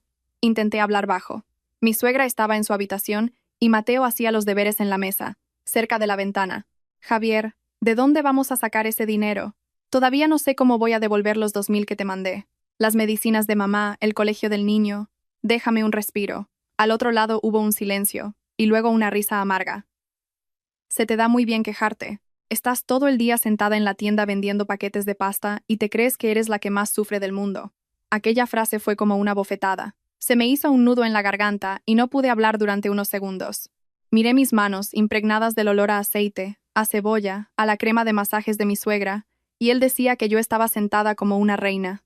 Pregunté, con la voz temblorosa. Diciendo eso, ¿todavía me consideras tu mujer? Javier gruñó. ¿Qué mujer ni qué nada? Si puedes ayudar, ayuda. Si no, no me estorbes. Me están presionando, ¿entiendes? Me mordí el labio para no llorar. ¿Quiénes? ¿Quiénes lo presionaban? ¿Por qué? Quería preguntar, pero sabía que solo conseguiría más gritos. Concluí la conversación con una frase lenta. Dame tiempo. No te prometo nada. Si no lo prometes, atente a las consecuencias. Soltó esas 4 palabras y colgó. Me quedé detrás del mostrador, con el corazón desbocado. Mateo levantó la vista. Mamá, ¿quién era? Tragué saliva. Un cliente que hacía un pedido, hijo. Mentirle a mi hijo me dejó un sabor amargo en la boca. Cogí un paño y me puse a limpiar las estanterías. Limpiaba y limpiaba, pero mis manos no dejaban de temblar. Esa tarde, hubo un problema en la tienda. Una vecina del pueblo vino a comprar un saco de arroz y unas botellas de aceite fiadas. Miré la libreta. Llevaba 3 meses sin pagar. Me daba vergüenza recordárselo, porque en un pueblo vale más la buena voluntad que la razón. Pero estaba tan apurada que no tenía otra opción. Le dije en voz muy baja, con suavidad: María, ¿podrías pagarme algo de lo que me debes? Es que necesito dinero para las medicinas de mi suegra. María frunció el ceño y me espetó. No tengo dinero. Yo también estoy apurada. Si quieres venderme, bien. Si no, nada. Como si te fuera a robar. Me puse roja, sintiendo una mezcla de humillación y rabia. Nunca nadie me había hablado así en mi propia tienda. Intenté mantener la calma. No digo que me vayas a robar, pero la cuenta es muy grande y no puedo asumirla. María levantó la barbilla. Pues cierra la tienda. ¿Quién te manda a cuidar de una enferma y criar a un niño? Eres la nuera, no te las des de rica. La última frase me dejó sin aire. Quise decirle que cuidar de mi suegra era mi deber, pero solo habría provocado una discusión delante de los demás clientes. Apreté el borde del mostrador, respiré hondo y respondí con una sola frase. Lo que dices es una falta de respeto a mi suegra. María tiró unas monedas sobre el mostrador y se fue. Los otros clientes, incómodos, también se marcharon en silencio. La pequeña tienda se quedó de repente vacía, tan vacía que oía mi propia respiración. Por la noche, mientras le daba la medicina a mi suegra, el teléfono volvió a vibrar. Un mensaje de Javier. No era largo, pero me heló la espalda. Mañana vuelvo. Sostenía el teléfono, con las manos rígidas. No sabía si volvía por el luto o para reclamar el dinero, pero mi instinto me decía que no volvía por amor. Dejé el teléfono y me volví hacia mi suegra. Isabel me miró. Su voz era un hilo. ¿Te ha vuelto a pedir? Iba a negarlo, pero al ver sus ojos, no pude. Asentí muy levemente, y se me llenaron los ojos de lágrimas. Me di la vuelta. Isabel suspiró. Con su mano sana, me cogió la mía y me tocó la muñeca, como comprobando si todavía me mantenía en pie. Dime la verdad, hija. ¿Cuánto te ha pedido? Dije la cifra 10.000. En un susurro. Isabel cerró los ojos. 2 lágrimas rodaron por sus sienes y empaparon la almohada. No lloraba a gritos, solo dejaba caer las lágrimas, como si se hubiera quedado seca. Dios mío. La avaricia rompe el saco. Se lo he dicho tantas veces. Me arrodillé junto a la cama y le cogí la mano. Mamá, no te culpes. Ya veré qué hago. Isabel abrió los ojos y me miró durante un largo rato. Su mirada era una mezcla de dolor, rabia e impotencia, y luego dijo algo que me estremeció. Si vuelve, no discutas con él. Sé dócil, pero por dentro mantente alerta. No quiero que os acorrale a ti y a Mateo. No le pregunté qué quería decir con alerta, pero entendí que me estaba advirtiendo, como se le advierte al que va a cruzar un río revuelto. No te asustes, no te resistas inútilmente. Esa noche, Mateo me vio sentada sola en el umbral, con los ojos rojos. Se acercó de puntillas y me dio un pañuelo de papel. Mamá, ¿estás llorando? Me sequé la cara a toda prisa, forzando una sonrisa. No, es el humo del incienso, que me pica en los ojos. Mateo guardó silencio un momento, y luego dijo: Si papá vuelve y le grita a mamá, yo me pondré al lado de mamá. Lo abracé con todas mis fuerzas. No quería que tuviera que ponerse al lado de nadie para defender a nadie, solo quería que fuera un niño. Pero en ese abrazo comprendí una cosa. Mateo estaba madurando demasiado rápido por culpa de los problemas de los adultos. Entré en la habitación, abrí el teléfono y volví a repasar los mensajes de Javier pidiendo dinero. Hice más capturas de pantalla, anotando la fecha y la hora. Busqué en la grabadora las llamadas antiguas y marqué los trozos en los que me amenazaba. Lo ordené todo cronológicamente, como si estuviera escribiendo el diario de una vida que no quería vivir, pero que me veía obligada a escribir. En la otra habitación mi suegra tosió. Corrí a darle agua. Isabel me miró, y su mirada se volvió de repente más afilada. Ya no era la mirada de alguien que se resigna. Me apretó la mano suavemente y dijo lentamente: Carmen, en la vida hay momentos para aguantar y momentos para no aguantar. El árbol quiere paz, pero el viento no cesa. ¿Entiendes? Asentí, con un nudo en la garganta. Lo entendía, y vi en los ojos de mi suegra una determinación silenciosa, como si hubiera tomado una decisión para protegernos a mi hijo y a mí. Después de que Javier me avisara de su vuelta, pasé la noche en vela, sobresaltada por cada ladrido de perro en la calle. No por miedo a los ladrones, sino por miedo al hombre con el que había compartido cama. Qué extraña es la vida. A veces, un extraño es más seguro que alguien de tu propia familia cuando la avaricia habla. Por la mañana tuve que abrir la tienda como todos los días. Mientras le ataba los cordones a Mateo para ir al colegio, mis manos temblaban. El niño levantó la vista. Mamá. ¿Papá vuelve? Forcé una sonrisa. Sí, vuelve. A Mateo se le iluminó la cara y salió corriendo a contárselo a Luisa. Yo, en cambio, sentí un escalofrío. Los niños solo saben esperar con ilusión. Los adultos sabemos que la espera a veces tiene un precio. Cuando Mateo se fue, mi suegra me llamó a su habitación. Isabel estaba diferente hoy. No parecía asustada ni se quejaba. Me miró durante un largo rato, como si sopesara cada palabra. Me senté junto a la cama. ¿Me llamabas, mamá? Asintió levemente. Su voz era ronca, pero clara. Carmen, dime la verdad. ¿Desde que se fue, te ha vuelto a mandar dinero? Sabía que mentir ya no servía de nada. Le conté un resumen, intentando no alterarla demasiado. Cómo el dinero había ido disminuyendo hasta que empezó a pedir él, cada vez con más urgencia, y las palabras que me habían herido. No le conté lo de atente a las consecuencias de la noche anterior para no subirle la tensión, pero cuando escuchó la cifra de los 10.000 euros, cerró los ojos, como si la ahogaran. Un momento después los abrió y dijo lentamente: de tal palo tal astilla, yo lo traje al mundo, y ahora tú pagas las consecuencias. Hija, lo siento, en su día pensé que era bueno, pero me equivoqué. Rápidamente, le cogí la mano. Mamá, no digas eso, soy tu nuera, es mi deber cuidarte. Ella negó con la cabeza. El deber también requiere un camino para vivir. Hay que querer a la gente como se debe. ¿Entiendes? Si vuelve y huele el dinero no os dejará en paz. Sentí que se me encogía el corazón. No quería creerlo, pero todas las señales apuntaban en esa dirección. Isabel me hizo un gesto para que me acercara más. Habló en voz baja, como si temiera que las paredes oyeran. Tengo algo que contarte. Tienes que escucharme con atención. Ahorré y compré un terreno hace mucho tiempo. Me sobresalté. Recordé sus idas al ayuntamiento, su frase de para imprevistos. Pero fingí no saber nada. ¿Un terreno? ¿Qué terreno, mamá? Miró hacia la puerta y luego dijo, palabra por palabra, 1.000 metros, junto a la nueva autovía. Ahora me ofrecen 1.000.000 de euros. Me quedé helada. La misma cifra, el mismo valor. Exactamente lo que me había confesado en el hospital.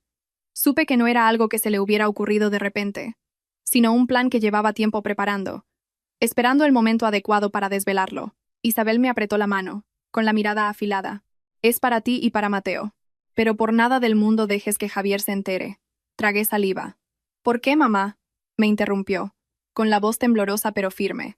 Si se entera, lo venderá todo.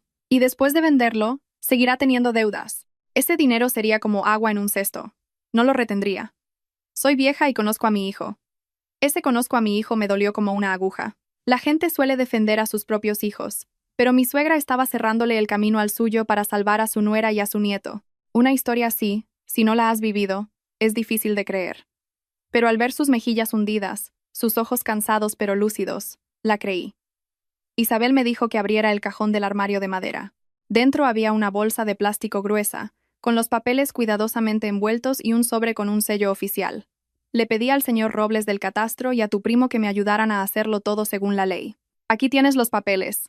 Guárdalos como si te fuera la vida en ello. Los cogí con manos temblorosas. Varios folios con texto impreso, sellos y firmas. No entendía de leyes, pero sabía que ese sello oficial era lo que te permitía mantenerte firme ante disputas y habladurías. Justo en ese momento, alguien llamó suavemente a la puerta. Luisa asomó la cabeza.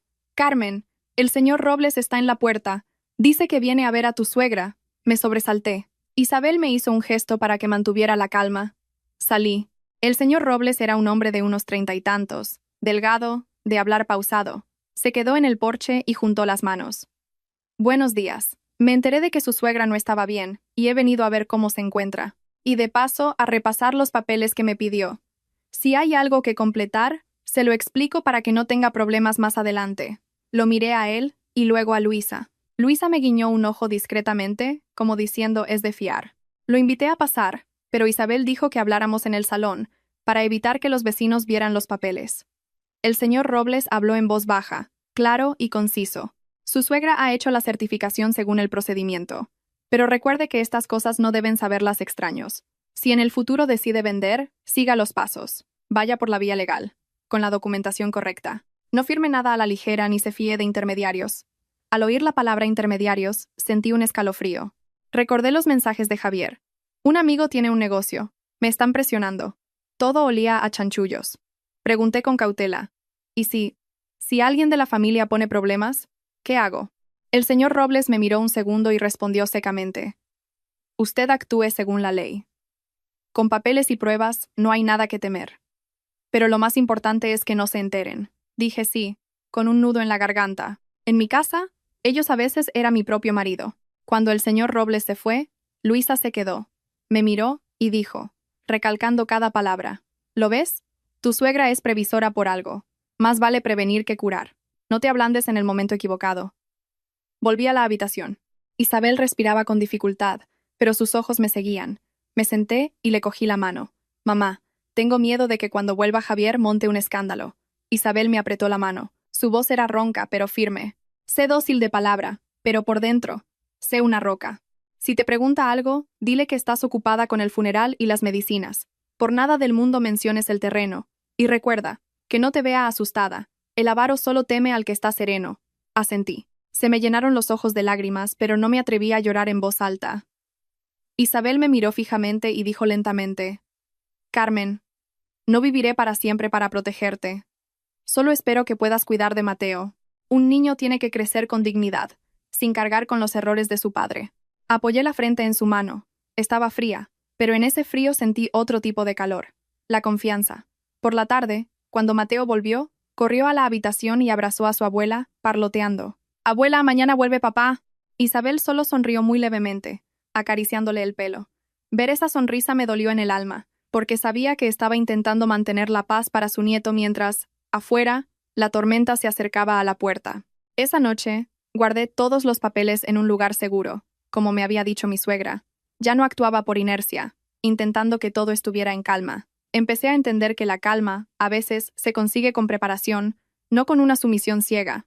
A la mañana siguiente, mientras despachaba azúcar a un cliente, oí un ruido sordo en la habitación. No era un objeto que caía, sino el sonido de alguien que se queda sin aire. Corrí hacia adentro. Mi suegra estaba de costado, con el rostro pálido y los labios amoratados. Respiraba con dificultad, su pecho subiendo y bajando como si acabara de correr una maratón, aunque no se había movido. «Mamá, ¿qué te pasa?» Me incliné y acerqué mi oído a su boca. Su aliento era caliente, pero entrecortado. Isabel intentó levantar la mano, pero no pudo. Solo parpadeaba repetidamente. Asustada, llamé a Luisa. Apenas entró, gritó en voz baja. «Dios mío, ¿por qué está así? Llama a una ambulancia, rápido». Marcaba el número con manos temblorosas, equivocándome 2 veces. Mateo, que se preparaba para ir al colegio, se quedó paralizado en la puerta al verme tan alterada. «Mamá, ¿la abuela está mal otra vez?» Me volví hacia él, forzando la voz para que sonara normal y no se asustara. «Sí, está cansada. Vete a casa de Luisa un rato, luego te recojo». Mateo asintió, con los ojos enrojecidos, pero contuvo las lágrimas. Lo miré con el corazón encogido. Dicen que los niños son como una hoja en blanco. La hoja de mi casa ya tenía demasiadas manchas oscuras. Cuando llegó la ambulancia, Luisa y yo ayudamos a subir a Isabel. Pesaba tan poco como un fardo de paja seca. En el coche, llamé a Javier. El teléfono sonó varias veces y luego se cortó. Volví a llamar, y lo mismo. Mi corazón se heló, pero tuve que obligarme a centrarme en salvar a mi suegra. El hospital comarcal, a primera hora de la mañana, ya estaba abarrotado. Gente sentada por los pasillos, lamentos, llantos, el arrastrar de zapatillas. El médico la examinó rápidamente y pidió análisis, tomarle la tensión, una radiografía, firmaba los papeles con las manos rígidas. Me dijeron la cifra del depósito inicial. Sonó como un martillazo en la frente. Abrí mi cartera. Solo tenía unos pocos euros. Le envié un mensaje a Javier. «Mamá en el hospital. Necesito dinero para el depósito». El mensaje quedó sin respuesta. Volví a llamar, y nada. Luisa me llevó a un rincón del pasillo y me metió un fajo de billetes en la mano. «Toma, hija. Primero atiende a tu suegra. Ya me lo devolverás». Me quedé de piedra. «Luisa, no puedo». Me miró con severidad. «¿Qué no puedes ni que nada?» En momentos así, una ayuda vale oro. «Anda». Cogí el dinero con ganas de llorar. Mientras la gente corría de un lado para otro, pensé en lo irónica que era la frase, «El marido es tu apoyo». Mi apoyo en ese momento era mi vecina. Llevaron a mi suegra a la sala de observación. El médico dijo con voz firme, «Está muy débil, tiene complicaciones. La familia debe prepararse para lo peor». Era la segunda vez en mi vida que oía esa frase, y aún así sentí que el corazón se me caía a los pies. Por la tarde, trasladaron a Isabel a una habitación normal. Estaba un poco más consciente. Me miró como si quisiera llamarme. Me acerqué. «Mamá, estoy aquí». Respiró con dificultad y susurró. «¿Y Mateo? Lo he dejado con Luisa». «Está bien, no te preocupes». Asintió muy levemente y luego miró la bolsa que yo llevaba. Entendí. Abrí la bolsa y saqué el fajo de papeles que me había enseñado el día anterior. Lo que había guardado con tanto celo en casa, ahora por las prisas, lo llevaba conmigo por si pasaba algo. Miró los papeles y sus ojos brillaron. Carmen me llamó, con voz como el viento. Dime. Recuerda mi promesa. Que no se entere. Le cogí la mano y asentí con fuerza. Te lo prometo. Intentó apretarme la mano, pero apenas tenía fuerza. Susurró, con pausas pero con claridad. El ayuntamiento certificó que puedes vender legalmente. No firmes nada a la ligera. No te fíes de extraños. Sí, mamá, lo recuerdo, respondí. Cerró los ojos un momento, y luego los abrió, mirándome fijamente. Esa mirada me puso la piel de gallina, como si estuviera usando su último aliento para cerrar una puerta y protegerme. Mamá, perdóname por haber traído al mundo a ese hombre. Se me hizo un nudo en la garganta. No digas eso, mamá. Tú eres su madre, no puedes elegir el camino que él toma. Parpadeó y una lágrima rodó por su mejilla. Dijo en voz muy baja, como si hablara consigo misma. En la vida, los padres dan la vida, pero el destino da el carácter. Pero aún así, me duele. Esa noche, dormité sentada en una silla de plástico junto a la cama. La luz del pasillo era blanca y brillante. Oía el ruido de las camillas, las voces de las enfermeras. Me quedé dormida un rato cuando el teléfono vibró. Me desperté de un salto. Era Javier. Contesté, con una mezcla de alivio y rabia. Por fin contestas. Mamá está en el hospital desde esta mañana. Javier me cortó, con voz apremiante. ¿Cómo está? El médico dice que está muy débil, que necesita observación. ¿Puedes venir? Al otro lado hubo un silencio, y luego Javier dijo secamente. Mañana voy. Antes de que pudiera preguntar más, colgó. Su forma de preguntar, ¿cómo está?, sonaba más a recopilar información que a preocupación. A la mañana siguiente, mi suegra empeoró notablemente. Respiraba con dificultad, su mirada perdida en la distancia. Llamé a los médicos. Vinieron, la examinaron y negaron levemente con la cabeza. Le cogí la mano y la apreté contra mi mejilla, llorando en silencio. Cerca del mediodía, apareció Javier, entró en la habitación con el rostro demacrado, vestido todavía de negro y con una pequeña mochila. Miró a su madre, se quedó quieto unos segundos y luego se volvió hacia mí para preguntar en voz baja. ¿Hay algún papel? Sentí como si me clavaran una aguja. Su madre agonizando y él preguntando por papeles. Intenté mantener la calma, como me había pedido ella, y respondí secamente. Ahora lo importante es ella. Javier frunció el ceño, pero no discutió. Se acercó a la cama y se inclinó. Mamá, su voz era seca, sin una pizca de emoción. Isabel abrió los ojos y miró a su hijo. Su mirada no era de reproche, sino de un dolor silencioso, el de alguien que lo ha entendido todo. Isabel intentó mover los labios. Javier se acercó. Yo también me incliné, con el corazón desbocado. Solo pudo susurrar dos palabras. No seas avaro. Javier se quedó paralizado. Vi cómo sus ojos parpadeaban rápidamente, como si le hubieran tocado un punto sensible. Justo en ese momento, su teléfono sonó. Miró la pantalla, se dio la vuelta y salió a la puerta. Habló en voz baja. Pero aún así oí de refilón. Sí, ya estoy en el pueblo. Vale. Ya veré cómo lo arreglo. No me presiones. Una voz extraña, aguda, se oyó al otro lado. Si no lo solucionas rápido, voy a tener problemas. Javier colgó rápidamente y volvió, fingiendo que no pasaba nada. Me quedé quieta, helada por dentro. No sabía quién era esa persona, pero sabía que no era la voz de un familiar. Era la voz de alguien a quien solo le importaba solucionar rápido, no quien estaba agonizando en una cama. Al atardecer, mi suegra se fue. Sin ruido. Su respiración se fue debilitando hasta que su mano, en la mía, se sintió ligera como una pluma. Me tapé la cara, y mis lágrimas cayeron calientes sobre su mano, pero ella ya no podía sentirlas. Javier se quedó mirando un momento, y luego se dio la vuelta sin decir nada. Lo miré, y sentí que la distancia entre nosotros era tan ancha como un río. Me quité en silencio el anillo de boda y me lo guardé en el bolsillo, no por rencor, sino porque temía que con el temblor de mis manos se me cayera y se convirtiera en un mal presagio. Cuando cubrieron a mi suegra con la sábana blanca, incliné la cabeza y susurré para mis adentros. Mamá, no te preocupes. Cumpliré mi promesa.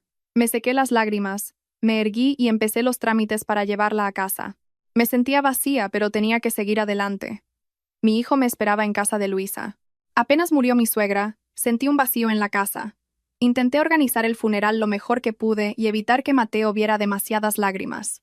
Los 3 primeros días, Javier se quedaba de pie ante el altar, encendiendo incienso y diciendo a todo el que se acercaba que había sido un mal hijo. Pero sus ojos no dejaban de recorrer la casa, como si estuviera tasando cada objeto. Esa noche, después de acostar a Mateo, Javier me llamó afuera.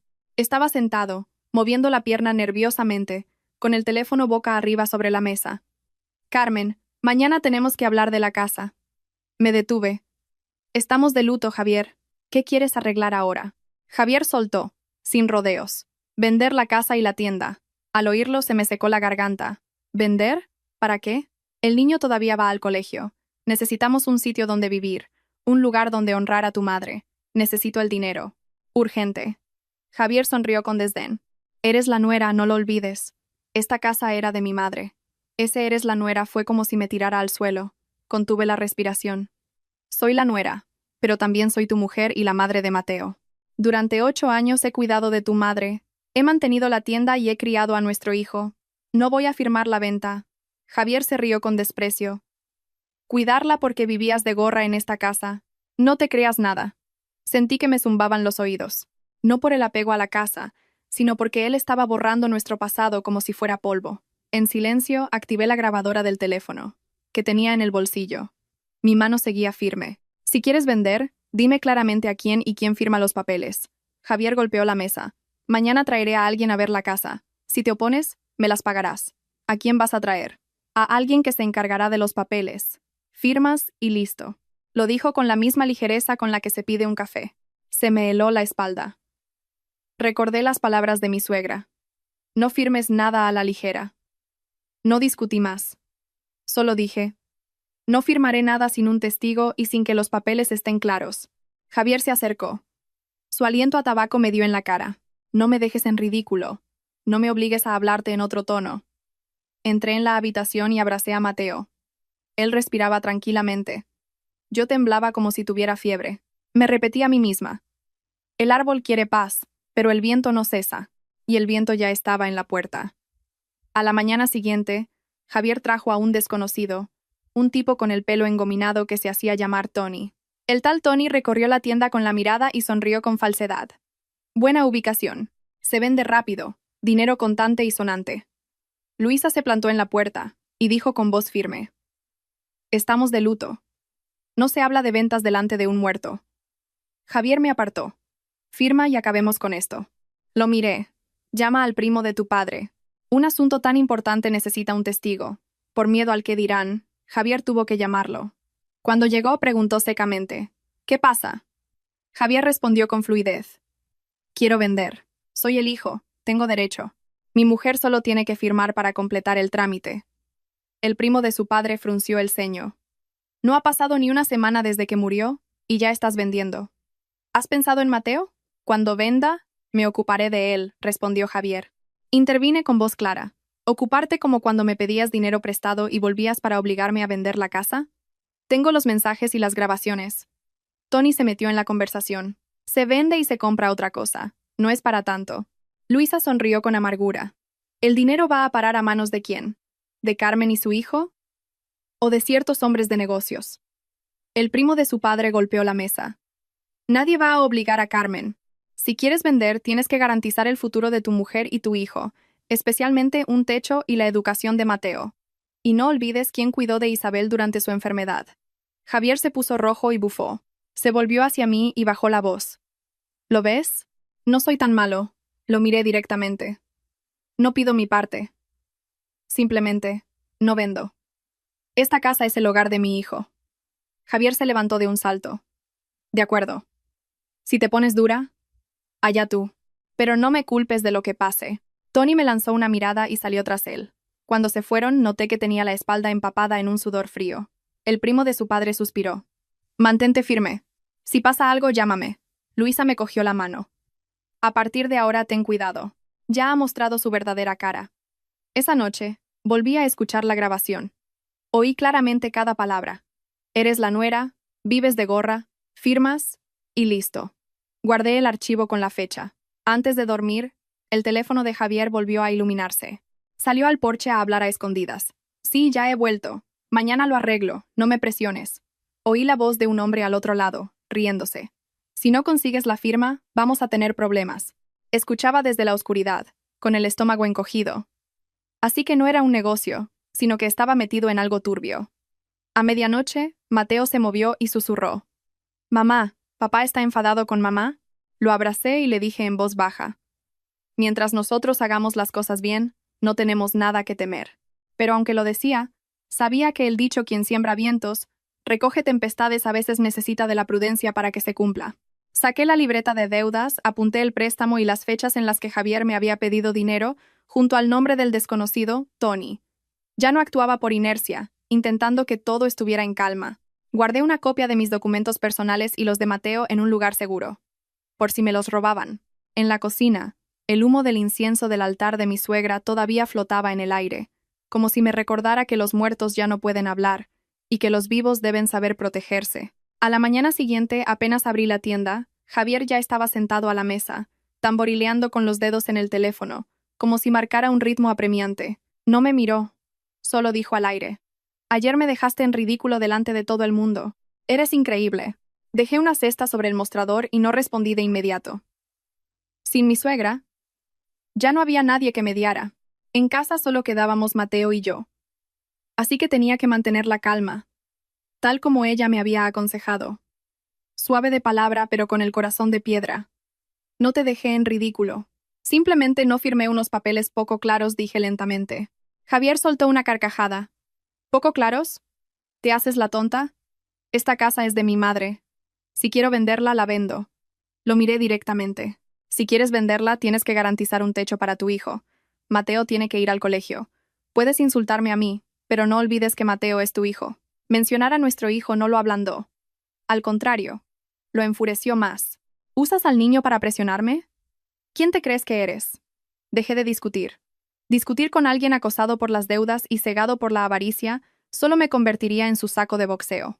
Me senté frente a él y con voz baja pero firme dije, «Necesitas dinero, lo sé, y yo necesito una cosa. Claridad». Javier frunció el ceño. ¿Claridad? ¿Qué claridad? Respiré hondo y dije lo que había estado pensando toda la noche. El divorcio. El aire se quedó quieto. Javier me miró con los ojos desorbitados, y luego se echó a reír a carcajadas. ¿El divorcio? ¿A quién amenazas? ¿Una muerta de hambre como tú? Si me dejas, ¿de qué vas a vivir? Al oírlo, sentí una profunda amargura. A los 20 años, le había dicho, «Solo necesito que no me hagas sentirme sola». Ahora, me estaba regalando un saco entero de soledad. No mostré ninguna emoción. Solo respondí secamente, «No te amenazo. Te pongo mis condiciones». Javier dejó de reír. Su mirada se volvió calculadora. «¿Qué condiciones?» Dije cada palabra como si leyera una lista que me sabía de memoria. «¿Quieres vender la casa y la tienda?» «De acuerdo. Pero firmas el divorcio de inmediato. Y yo obtengo la custodia de Mateo. Cuando se venda, me quedo con el 20% del dinero para criar a mi hijo. El resto es tuyo». Javier se quedó callado unos segundos. Vi en sus ojos el brillo de alguien que sopesa los pros y los contras. En cuanto mencioné el dinero, su tono cambió, como si se cambiara de camisa. ¿El 20%? Sonrió con desdén. ¿Te conformas con tan poco? Asentí. Es poco, pero suficiente para criar a mi hijo. Tú necesitas más, ¿verdad? Javier me miró fijamente, como si buscara una trampa. Yo me mantuve erguida, sin apartar la mirada. Recordé lo que había dicho mi suegra. El avaro solo teme al que está sereno. Tenía que estar serena hasta el final. Un momento después, Javier dijo, «De acuerdo, firmamos. Pero la venta tiene que ser rápida. No me vengas con juegos». Asentí. «Rápido, sí. Pero los papeles del divorcio y la custodia tienen que estar listos antes». Javier levantó la barbilla. «Como quieras». Ese «como quieras» sonó como si me estuviera haciendo un favor. Me lo tragué. Mientras consiguiera lo que necesitaba, el orgullo no alimentaría a mi hijo. Esa misma mañana, fui a casa del primo de su padre, para que me orientara sobre cómo hacer los trámites correctamente. Cuando se lo conté, suspiró y me miró con una mezcla de pena y compasión. ¿Lo has pensado bien? El divorcio es un camino sin retorno fácil. Lo he pensado bien, respondí. Puedo aguantar la humillación, pero no voy a permitir que mi hijo viva con miedo. Él asintió con voz grave. De acuerdo. Más vale un final con dolor que un dolor sin fin. Si lo haces, hazlo bien. Luisa, al enterarse, vino corriendo y me cogió las manos, con los ojos enrojecidos. «¿Cuánto estás sufriendo, hija? Pero haces lo correcto». Ya no es el Javier de antes. Yo solo sonreí con amargura. Para mí, el de antes era como una taza rota. Si la recoges, te cortas. Empecé a hacer algo que nunca pensé que haría. Llevé los mensajes, las grabaciones y la lista de veces que Javier me había pedido dinero y amenazado al sargento de la Guardia Civil del pueblo. No me extendí en lamentos. Expuse los hechos cronológicamente. Mi marido se había ido lejos. Me pedía dinero, me presionaba para vender la casa. Había un desconocido que lo instaba y mostraba signos de estar metido en una red de deudas. El sargento me escuchó sin inmutarse. Solo hizo las preguntas necesarias. ¿Tiene las pruebas guardadas por fechas? Sí. ¿El tal Tony? ¿Los ha oído hablar por teléfono? Oí a Javier mencionarlo. Tengo una grabación con la voz de un desconocido diciéndole que lo arreglara rápido. ¿Cuándo está prevista la venta de la casa? Haré creer a Javier que es pronto para que revele sus planes. El sargento asintió muy levemente. Actúe según la ley. Por nada del mundo se enfrente a él sola con el niño en casa. Si se siente amenazada directamente, llame de inmediato. Al salir del cuartel, me paré bajo un árbol. Mis manos todavía temblaban. No por miedo al que dirán, sino porque por fin había superado el miedo a la reputación. En el pueblo se dice, trapos sucios se lavan en casa, pero hay trapos que por mucho que los escondas acaban saliendo a la luz por el mal hacer de la gente. Por la noche ordené los papeles de Mateo para el divorcio, certificado de nacimiento, libro de familia, escrituras de la casa. Mateo me vio revolver papeles y preguntó con inocencia, «Mamá, ¿qué buscas?» Me agaché a su altura y le dije la verdad, pero con suavidad. Estoy arreglando unos papeles para que tú y yo podamos vivir tranquilos y tú puedas estudiar sin problemas. Mateo se quedó callado un momento y luego preguntó, ¿Papá ya no va a vivir con nosotros? Se me hizo un nudo en la garganta, pero le acaricié el pelo. Papá vivirá en otro sitio, pero tú siempre serás su hijo. Solo tienes que recordar que mamá siempre estará aquí. Mateo se mordió el labio, con los ojos llorosos. No lloró a gritos, solo asintió y me abrazó. Un abrazo pequeño, pero que pesaba como una roca. Unos días después, Javier firmó la demanda de divorcio más rápido de lo que esperaba. Solo hizo una pregunta. ¿Cuándo se vende? Respondí con calma. Cuando un comprador confirme el precio. Le he pedido al primo de tu padre que me presente a alguien de confianza. Si quieres que sea rápido, no montes problemas. Javier me miró de reojo y sonrió con frialdad. Veo que has aprendido a tener miedo. No respondí. Solo me repetí a mí misma. Sé astuta con los extraños. Sé dócil con los de casa. Estaba haciendo exactamente eso para que no sospechara de mis movimientos. Esa noche, cuando todos dormían, volví a revisar las pruebas, cada archivo, cada captura de pantalla. Añadí una línea en mi libreta, día en que Javier acepta el divorcio, fecha prevista de la transacción. Me dije a mí misma que todo tenía que seguir un orden, sin prisas, sin levantar sospechas. En el altar de mi suegra, una varilla de incienso ardía. Miré la foto de Isabel y le dije en silencio, «Mamá, no te preocupes. No dejaré que arrastren a Mateo al fango». No pedía riquezas. Solo una palabra. Paz. La mañana de la transacción, me levanté muy temprano, no por emoción, sino por miedo a cometer un error que lo echara todo a perder. Le preparé a Mateo un plato de sopa de fideos con huevo y le dije que comiera despacio. El niño comía mientras me miraba, como si quisiera preguntar algo, pero se contenía. Últimamente Mateo preguntaba menos, con esa contención de un niño que empieza a entender que los adultos ocultan cosas. Luisa llegó cuando todavía estaba oscuro, con una cesta de verduras. Susurró, «Hoy me llevo a Mateo a mi casa. Tú concéntrate en lo tuyo. Mantente serena». Asentí, con la garganta seca. No le había contado los detalles, solo que la Guardia Civil estaba al tanto. Luisa chasqueó la lengua. «Quien siembra vientos, recoge tempestades, hija». Javier, en cambio, estaba impecable. Camisa nueva, zapatos lustrados, el pelo engominado con un fuerte olor a cera. Al mirarlo de cerca, vi un brillo extraño en sus ojos. No era el de un hombre de luto, ni el de un padre preocupado. Era el brillo de alguien que huele el dinero. «Vamos», dijo con urgencia. «No te entretengas». Cerré la puerta de la tienda, metí el teléfono en el bolsillo interior de mi chaqueta, con la grabadora ya encendida. Me repetí a mí misma que hoy no podía temblar. Si temblaba, lo delataría todo, y eso sería peligroso. El lugar de la firma era una notaría en el pueblo de al lado. Los compradores eran un matrimonio de mediana edad, de trato amable, que venían con otro agente inmobiliario, no con Tony. Supuse que Javier había cambiado de intermediario por seguridad, después del fiasco con el primo de su padre y Luisa. Pero aunque cambiara de peón, la avaricia seguía siendo la misma. En la notaría, el aire acondicionado enfriaba la habitación. Leyeron los documentos, comprobaron las identidades, firmaron. Yo me senté erguida, con expresión serena, respondiendo solo cuando me preguntaban. Javier, en cambio, estaba inquieto, tamborileando con el pie bajo la mesa. De vez en cuando me miraba y sonreía con aire de victoria. ¿Lo ves? Una firma y listo. Fácil. Yo solo asentí levemente, sin discutir. Quería que creyera que me había rendido, que solo me quedaba aceptar. Cuando llegó el momento del reparto del dinero, el notario preguntó claramente. Dije, con voz firme. El dinero de la venta se divide según lo acordado. Yo recibo el 20% para la crianza de mi hijo. Javier se rió con desdén y se apresuró a añadir. Lo hace voluntariamente. Yo no la he obligado. Al oírlo, sentí que me ardía la sangre, pero mi rostro permaneció impasible. Había aprendido que, en momentos así, la contención es una victoria. Cuando la transferencia se completó, Javier miró el saldo de su cuenta en el móvil. Sus ojos brillaron. Se levantó tan bruscamente que la silla chirrió. Se volvió hacia mí con prisa. Ya está.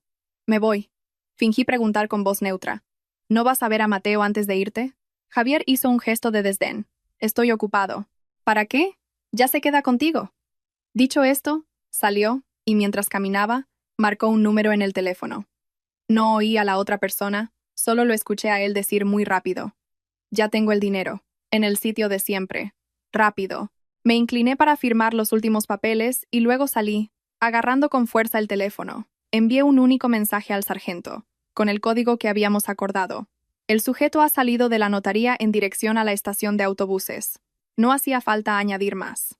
No miré a mi alrededor buscando a los agentes. Si miraba, lo delataría. Solo caminé despacio, como una mujer que acaba de perder su casa y su tienda y se detiene a tragar la amargura. Javier se dirigía directamente a la estación de autobuses del pueblo. Llevaba una pequeña maleta y caminaba deprisa. Me mantuve a distancia, escondida detrás de un puesto de fruta, sin perderlo de vista.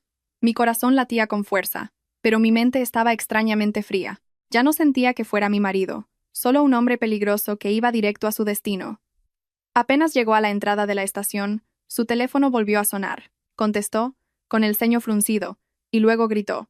«Ya lo sé, tengo el dinero. No me presiones». Apenas terminó de hablar, 3 hombres vestidos de paisanos se acercaron y lo flanquearon. Uno de ellos le enseñó una placa muy rápidamente. Javier se quedó paralizado medio segundo, y luego, como un animal acorralado, se giró buscando una salida. No pudo escapar.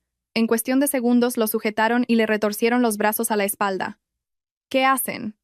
«Yo no he hecho nada», gritó Javier. Uno de ellos dijo secamente, «Acompáñenos». Javier se resistía, con la mirada perdida, hasta que sus ojos se clavaron en mí. Gritó, en medio de la concurrida estación. «Carmen, has sido tú. Tú has avisado a la Guardia Civil. Eres una víbora». La palabra víbora hizo que varias personas se giraran a mirar. Sentí que se me subían los colores a la cara, pero me quedé quieta. Salí de mi escondite y me acerqué. Mi voz no era alta, pero sí clara. «Yo no te he detenido, Javier. Lo has hecho tú mismo. Me has engañado. Has fingido firmar la venta para tenderme una trampa», rugió él. Lo miré directamente a los ojos, sin temblar. «Firmé porque me obligaste.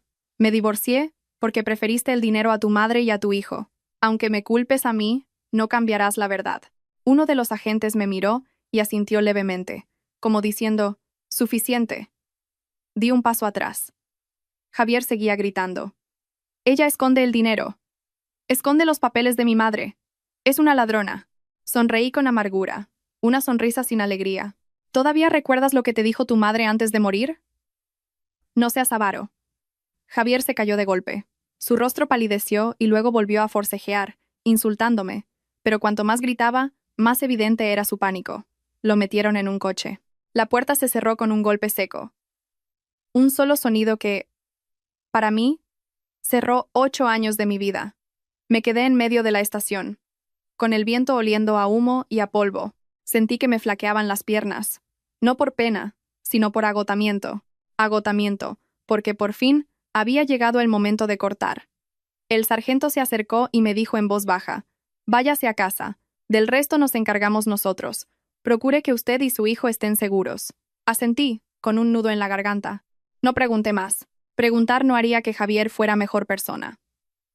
Solo dije una cosa. Gracias.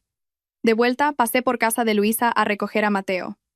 El niño salió corriendo, con la cara iluminada. Mamá, ¿ya has terminado? Me arrodillé y lo abracé. Su pelo olía a sol. Susurré. Sí, hijo. Ya hemos terminado. A partir de ahora intentaremos vivir en paz. Mateo no preguntó por su padre. Quizás ya lo intuía. Solo me abrazó más fuerte, como si temiera que me desvaneciera como el humo del incienso. Esa noche, cerré pronto. En casa, el altar de mi suegra seguía con el aroma a incienso. Encendí una varilla. No pedí dinero ni riquezas, solo que Mateo pudiera dormir tranquilo. Afuera, en el patio, el viento susurraba entre las hojas de las plataneras. Me tumbé junto a mi hijo, escuchando su respiración acompasada.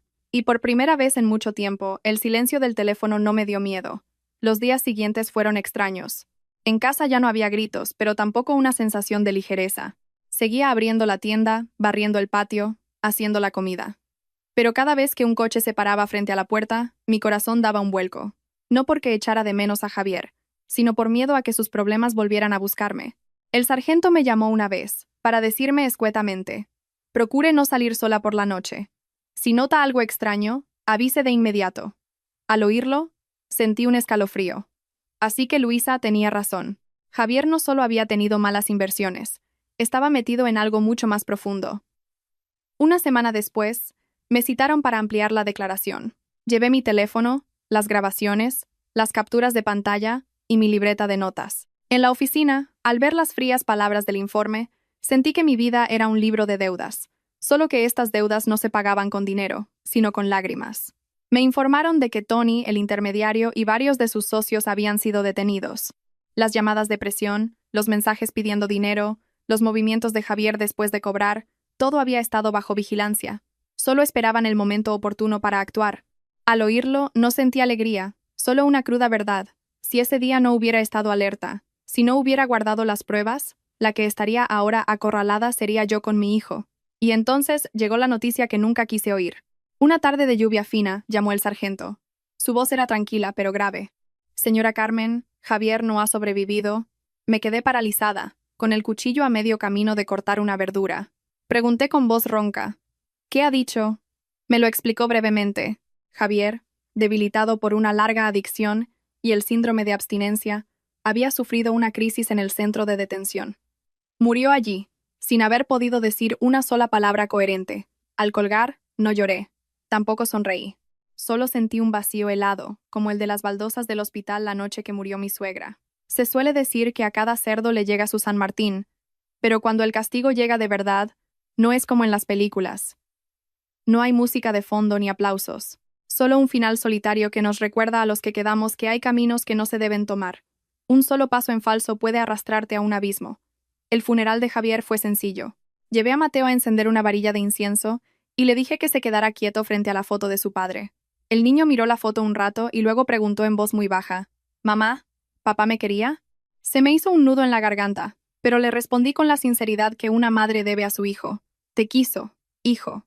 Pero fue débil y se dejó arrastrar por el mal camino. Recuerda esto: ser fuerte es saber detenerse a tiempo. Mateo no lo entendió del todo, pero asintió, y una lágrima silenciosa rodó por su mejilla. Después de aquello, por fin pude empezar a ocuparme del encargo de mi suegra, el secreto que había guardado hasta su último aliento. Me reuní con el señor Robles, el del catastro, tal como habíamos acordado. Hice todos los trámites necesarios: la certificación, la herencia, la escritura a mi nombre y el de Mateo. Cada paso, siguiendo la ley. A veces, cuando me sentía agotada, el señor Robles me animaba, despacio y con buena letra. Si se hace según la ley, nadie puede decir nada.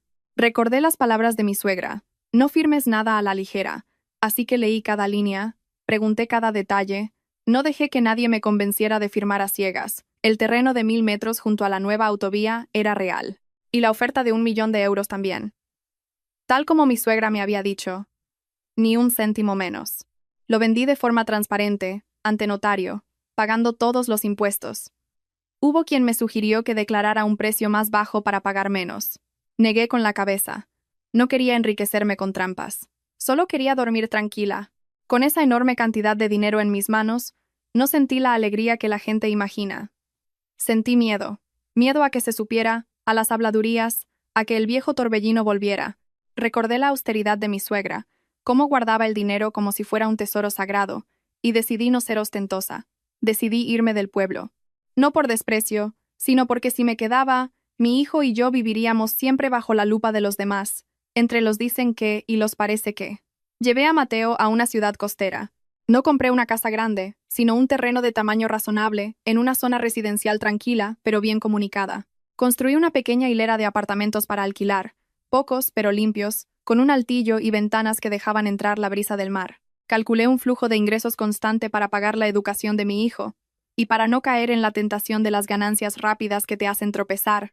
El día que nos mudamos a nuestra pequeña casa junto a los apartamentos, Mateo se quedó en el patio, mirando el cielo azul, y me hizo una pregunta que me partió el corazón. Mamá, ¿aquí ya no nos va a molestar nadie? Lo abracé. El viento del mar, salado, le alborotaba el pelo. No, hijo. A partir de ahora, viviremos en paz. Esa noche, monté un pequeño altar y puse la foto de mi suegra, Isabel, encendí una varilla de incienso. No pedí nada más, solo dije para mis adentros, gracias, mamá. Lo viste todo y nos salvaste. Mateo, a mi lado, juntó las manos torpemente. No dijo mucho, pero vi un brillo especial en sus ojos. Mi nueva vida no es ruidosa. Me levanto temprano, abro las ventanas y escucho a los inquilinos saludarse, el sonido lejano de las olas. Vendo algunas cosas básicas para ellos, agua, fideos, champú. El viejo oficio me persigue como una segunda piel. Mateo va al colegio. Por las tardes juega al fútbol y por las noches hace los deberes. A veces me pregunta por su abuela. Le cuento cómo Isabel, cuando estaba bien, siempre me daba la mejor parte del guiso. Mateo sonríe con tristeza. La abuela quería mucho a mamá, ¿verdad? Asiento. Sí. Con hechos, sin necesidad de grandes palabras. Hay noches en las que, escuchando el viento del mar, recuerdo mis 8 años de matrimonio, y pienso que la vida es como el agua, a veces tranquila, a veces turbulenta, pero después de todo he aprendido que la paz no llega por sí sola.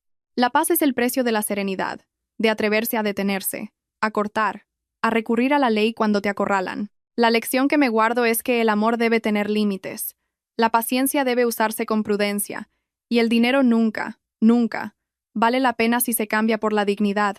Si esta historia les ha hecho reflexionar, les agradecería un me gusta para apoyar el canal.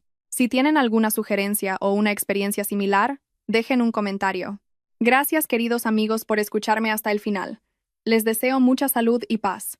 Me despido y espero verlos en la próxima historia de este canal.